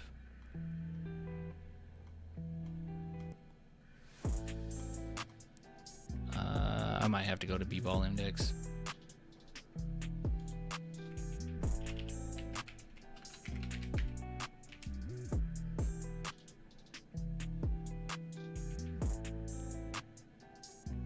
I just didn't care for White. That was my point. But I just don't care about Champagnie's game. That's a crazy statement to say after White just like destroyed, like after he's coming off of a championship. Like, that's just a wild thing to say. Like, you would think you would come back with the perspective like, oh, I was wrong about him. I don't know. I was always high on White though. I thought he should have been the starting point guard for the longest. Maybe it wasn't on B-Ball Index. Where was that? Oh, it had to be. It had to be. Let's see.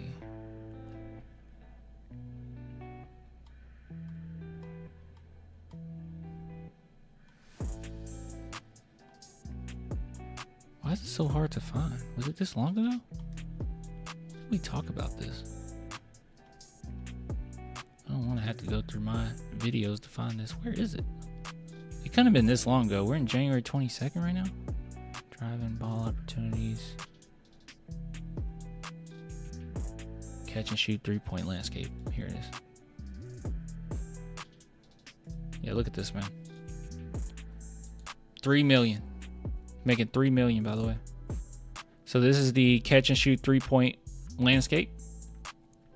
So just a few details. So the further you go up is the better 3-point shooting with volume and shot quality taken into account. And the further you go right is taking a bunch of shots. So the quality versus how many, the volume. And we look here.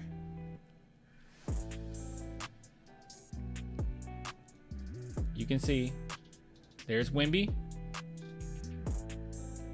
and there's Julian Champagnie. He's right there with Wemby. The only difference is he's taking more of them.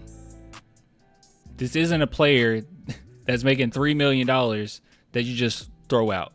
He's not too far off of Cam Johnson either. I mean, Cam Johnson is still head of the pack, you know, but that's not too far off.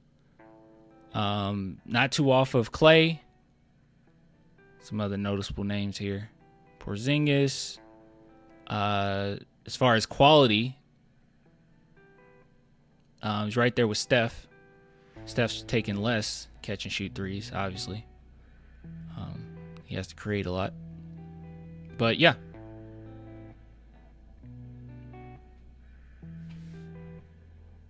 He's very valuable.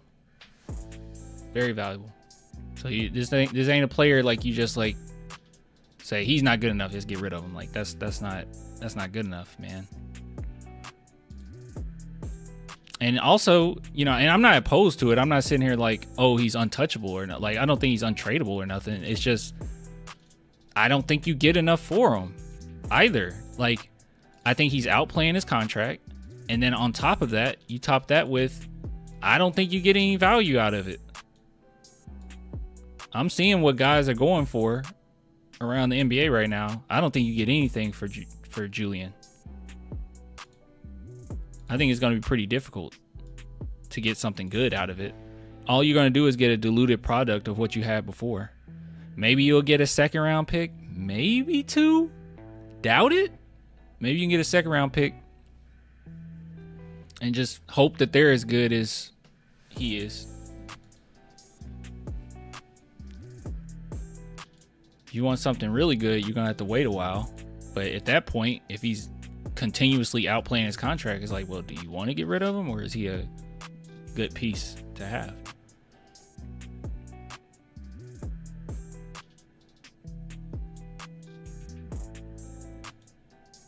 Yeah, just not worth it.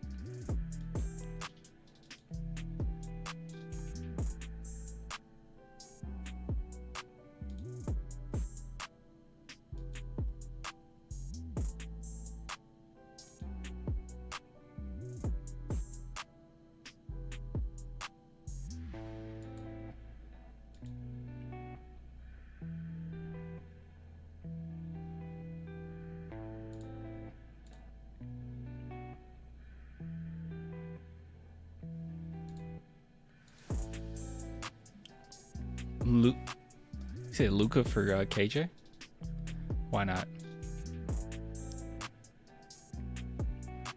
Brother, they're good role players that you need. Every championship team needs them. Yeah. The only look, PT, I'm gonna say this. Like, all honesty, I think you're gonna feel so much better once the Spurs have more talent. Just be patient. I think you're gonna feel so much better. I think you're gonna feel better about all the players that you want gone right now. Like, it seems like you want some instant gratification. Like, we need to win right now. We need to win right now. And I think the Spurs are much better by getting De'Aaron Fox. But like, let our team develop. Like, let this draft go by. Let's see how things look, right? And you'll have a better idea and better picture of who stays and who goes. The only players right now that, being transparent with you, that I don't think has a place on this team is Keldon Johnson. And I think he will be moved. I still feel that way. Maybe Malachi. I don't think Malachi stays with the team. And I would like for Blake Wesley to stay, but I don't really know if we're even having a place for him right now. So those are the ones where I could see the Spurs attempting to move, in the near future. But you're naming off players that I think are pretty good role players for us right now that I don't really understand why you will be hung up on getting rid of, especially Julian Champagnie. You laid off of the Sochan one, so props to you on that. But like the Julian Champagnie one, I don't get that. I don't understand. $3 million, bro. Look around the league. Who's making $3 million? You're getting crazy value.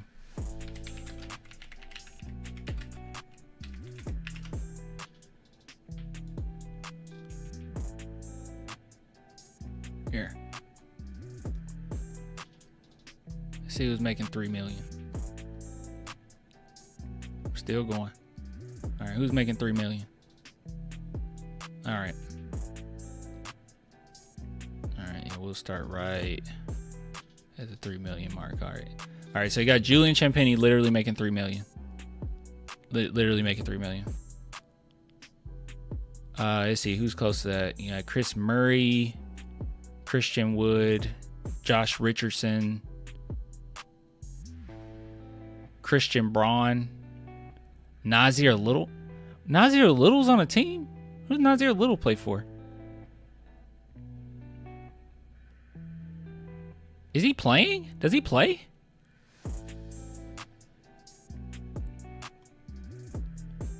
Okay. Do you guys know if Nasir Little plays? I remember him. He was the one who compared himself to Kawhi, which was kind of weird. Nets? Okay.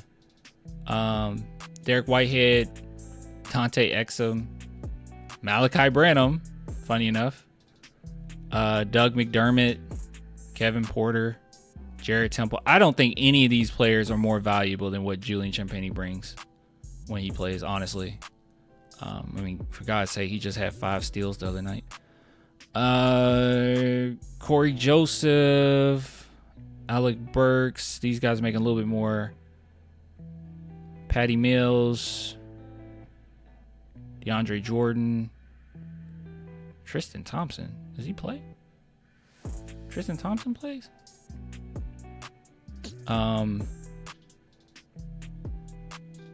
Yeah, not great.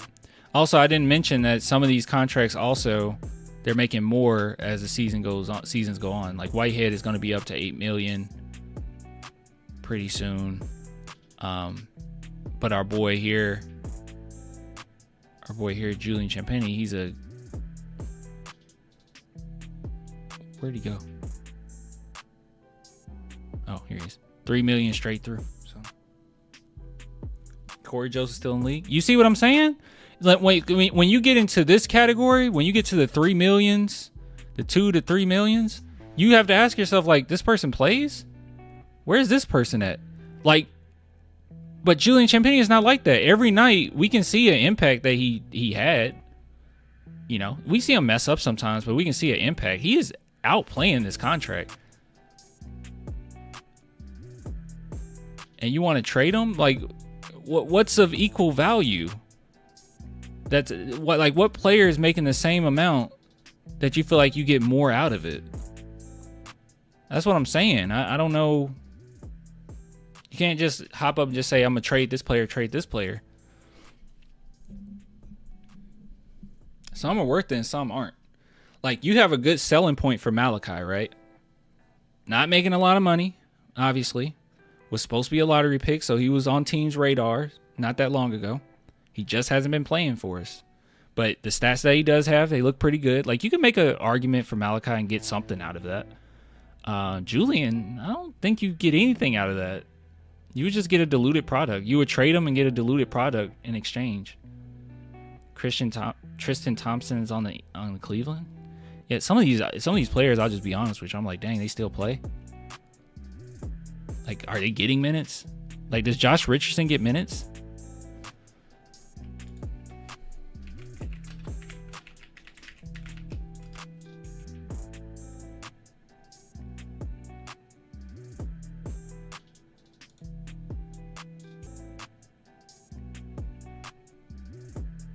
Oh, he's with Utah. Okay.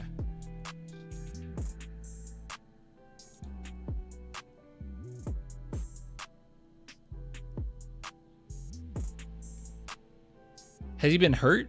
Last time he played was November. This is what I'm talking about.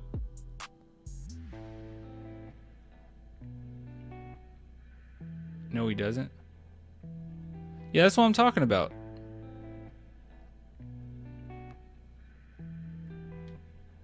Yeah, dude. So, you know,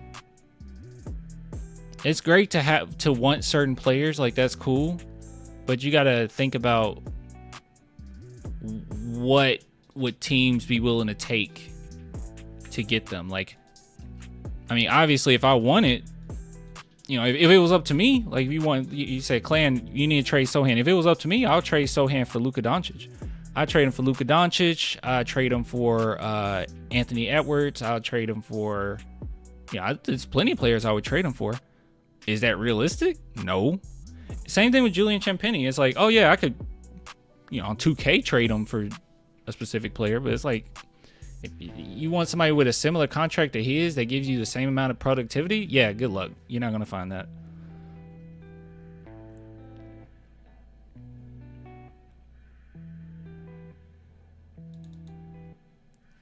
The heck? Oh, didn't mean to do that.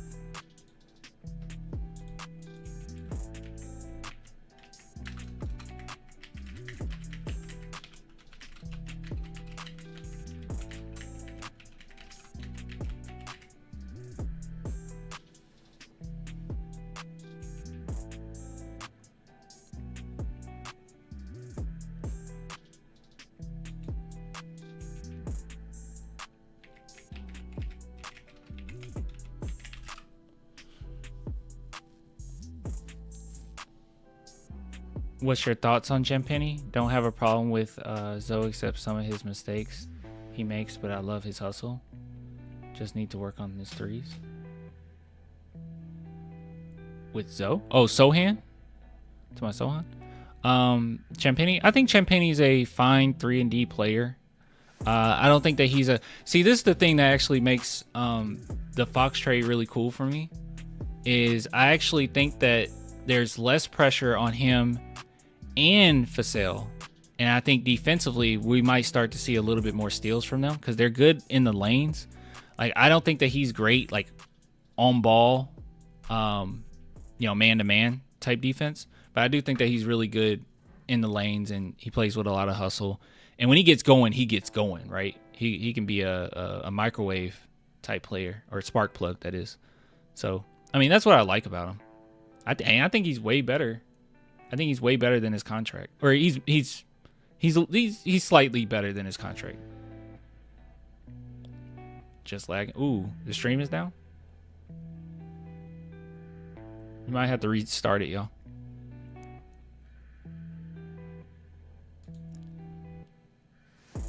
Def lagging. Ooh, that's not good.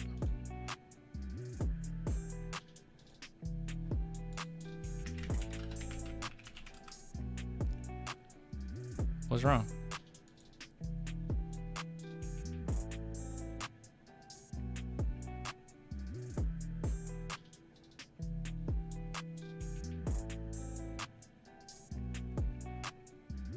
Is it better now?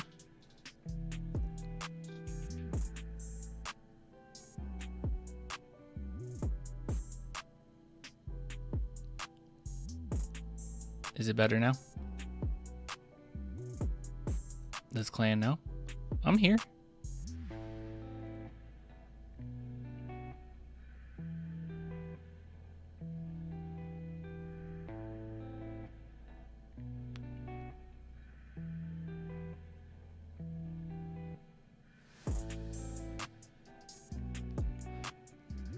I heard Sochan is like me. He likes long legs. Good God. What is he thinking? What are you thinking? Movie sucks.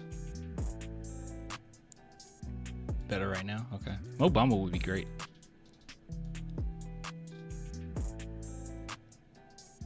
Yeah, better? Oh, okay. Does he like long legs for real? That would actually make me sad. Like, aw. He has no taste in movies. No offense to you, man, but that movie sucked.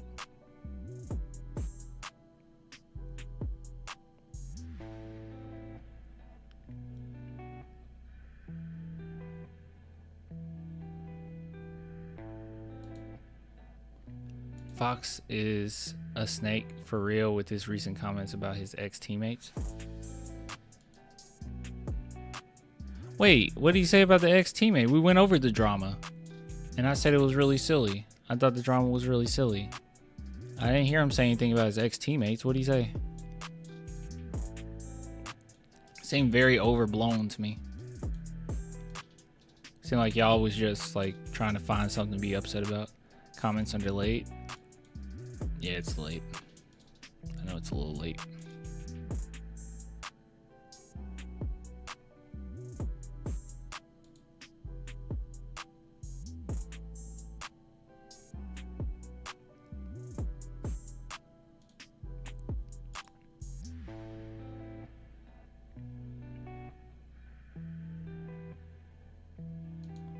Well, that's good. You said I'd for real seen Sochan at the club before. It was actually Bassie and Brandon with him too.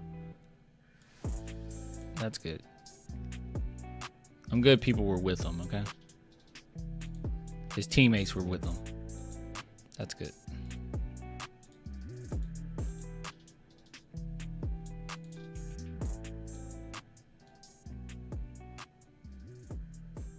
Long legs wasn't bad. 7 out of 7 or 7.7. That movie was sold as if it was going to be a masterpiece. That movie was whack.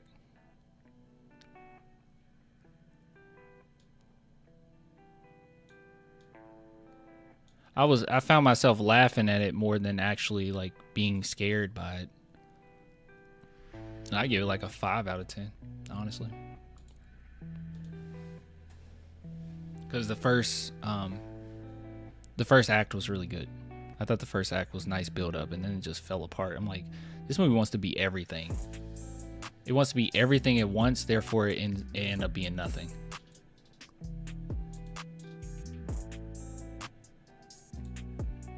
People are pissed in Sacramento, turning on him now. How he represents the team. I don't know. Look, everything that I've seen thus far feel a little forced. And also, he's right. I know, no offense, but like, the Kings have been pretty awful. I don't think you would disagree with that. Like, they've been pretty awful.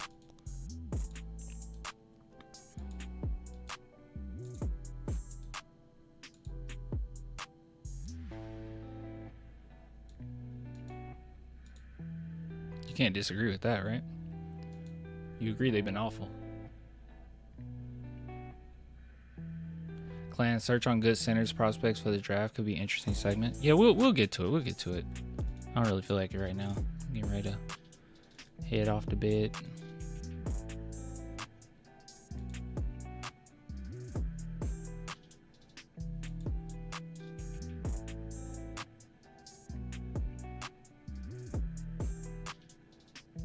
What's your favorite horror movie? A Tale of Two Sisters. That's my favorite horror movie. Have you ever seen it? It's pretty awesome.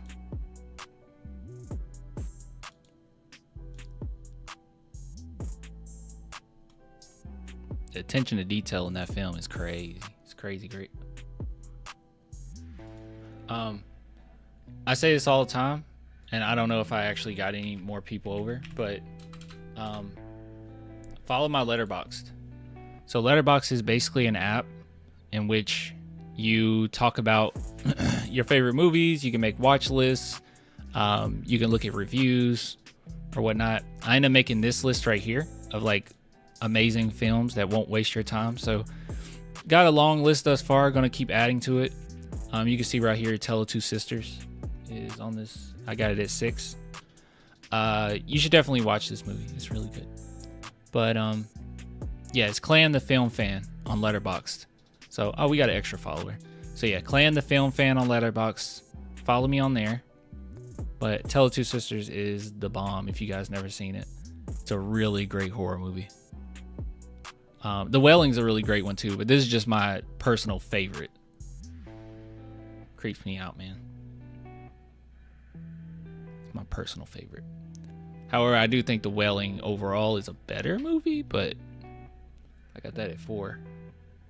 But Tale of Two Sisters is a banger, bro. You got I never seen that.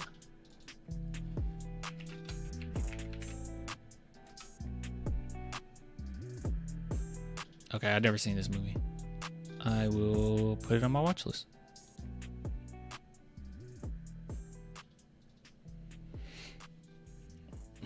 And don't watch the remake. Don't watch the remake of Tale of Two Sisters. There's a American version.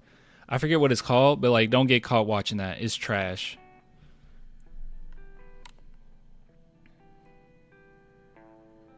Yeah, don't get caught watching that one. The Wailing is a great film. Yeah, it's really good.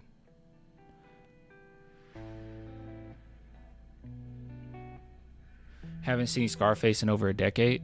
I saw Scarface when I was a little kid. My brother showed me it. And I loved it ever since. I watched it. I got it on Blu-ray? Or is it yeah, it's Blu-ray. Got it on Blu-ray. It's awesome. It's great. I love it more and more each time I watch it. It's one of those very few films that I could watch over and over and over again and still love it. Masterclass in acting by Al Pacino. Like, masterclass.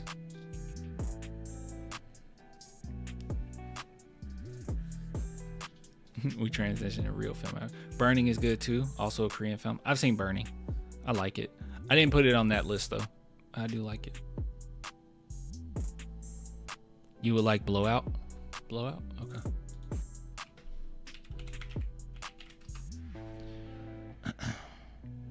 Okay.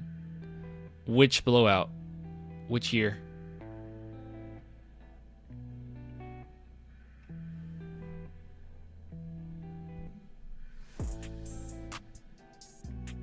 1981. Okay.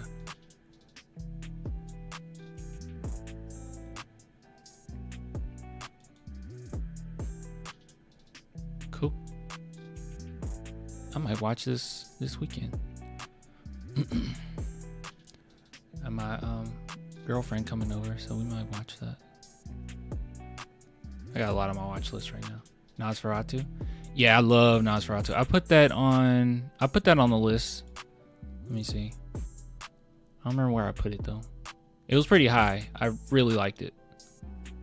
Go to list. I put it 16. Might be a little high. Putting it ahead of Truman Show and Get Out is a little much, I think. Let me change that. That's a bit much. I'm gonna take it down a little bit.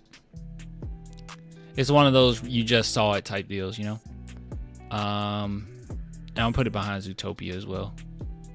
Yeah, put it at 19.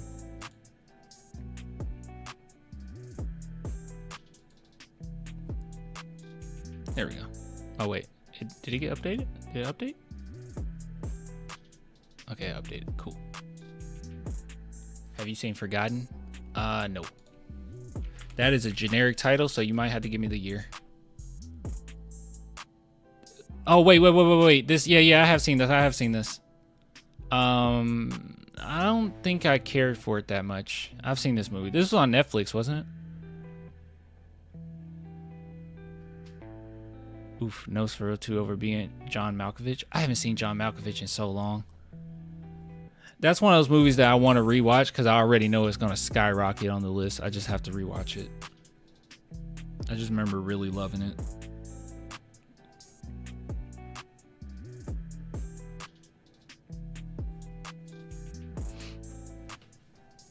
Yeah, 2017. Yeah, I've seen this movie. It was alright. I ain't that crazy about it. I don't want to rate it because I barely remember anything at all.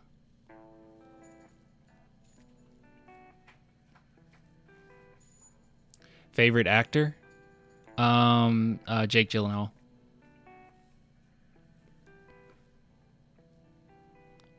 Who's your guys' favorite actor? Our review for Blowout on my letterbox. Thanks again for following me. That's what's up. Heck yeah. Patrick Baldwin Jr. is 6'9". He's gonna be. We're gonna get rid of him, so he's expected to be waived. If you had Wimby coming over for Netflix and chill, which film you watching? I don't know. Space Jam. E.T. Make him feel more at home. Memento is a good movie. I've seen that. Ryan Gosling and Jesse Plemons. Okay. Female actors, I would say Frances McDermott is probably my favorite.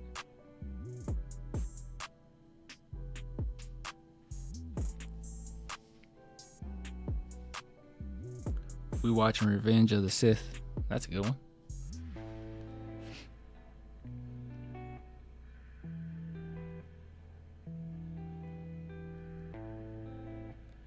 Joe's Apartment was funny and weird back in the day. Joe's Apartment.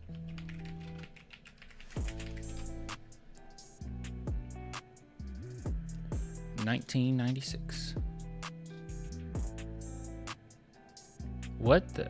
Oh, wait. I know about this movie. This is weird. It's like oh, this is weird. It's like a vague memory, bro. Like, oh, this is such a vague memory.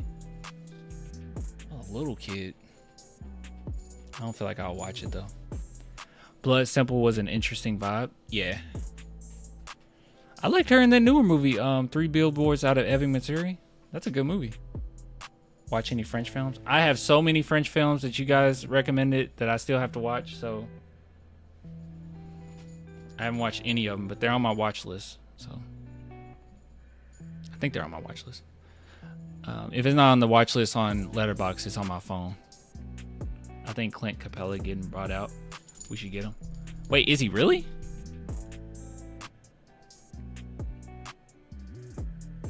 Dude, I gotta watch Nomadland. Okay, let me make sure Nomadland's on my stuff. Okay, yeah, it looked like I searched for it already. Yeah, this was movie. I miss so many movies in 2020. Here, I'm gonna remove and then watch list. I missed so many movies, man. Such a weird time.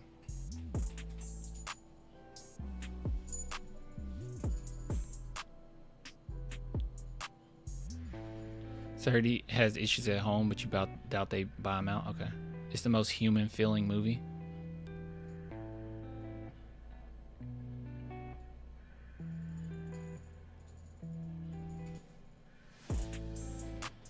All right, check it out. Check it out.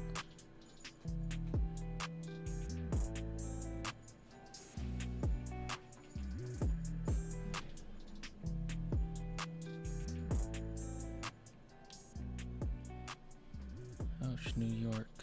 All right, how do you spell that?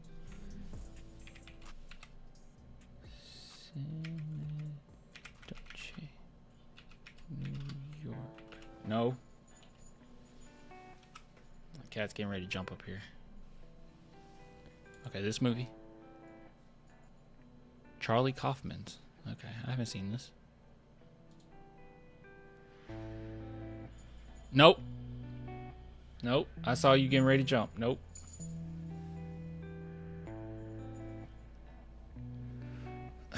Clint would be crazy back up.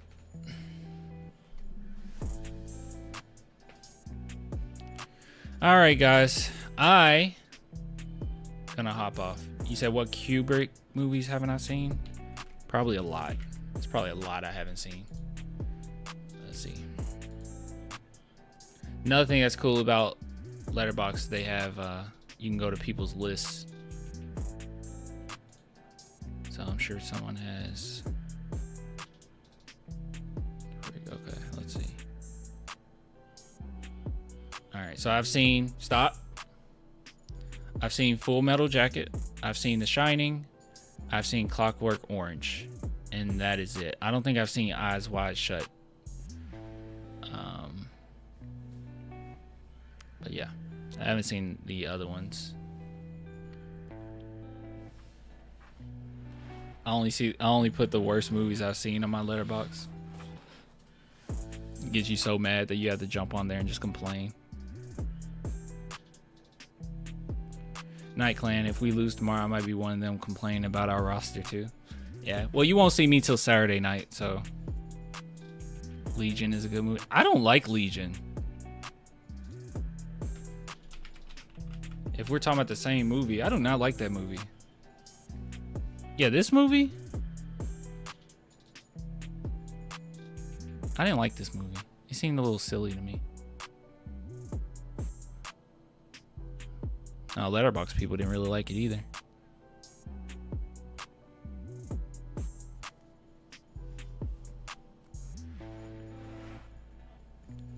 No Clan for a few days, what I'm supposed to do. Well, you can all right, last one I'm adding. I'm gonna upload a few, you know, a few videos from this live stream and the previous live stream. So I'll be back Saturday night though. The Seventh Seal. That's what someone said. The Seventh Seal.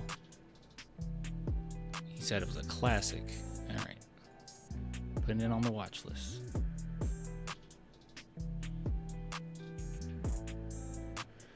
All right, guys, I'm hopping off. I will get with you guys later. Everyone have a phenomenal night. It is late. But you guys take care. I'll see you on Saturday. Oh my God, yeah, classic. Okay. So that's another thing I have to watch. All right, later, y'all. You have a good one.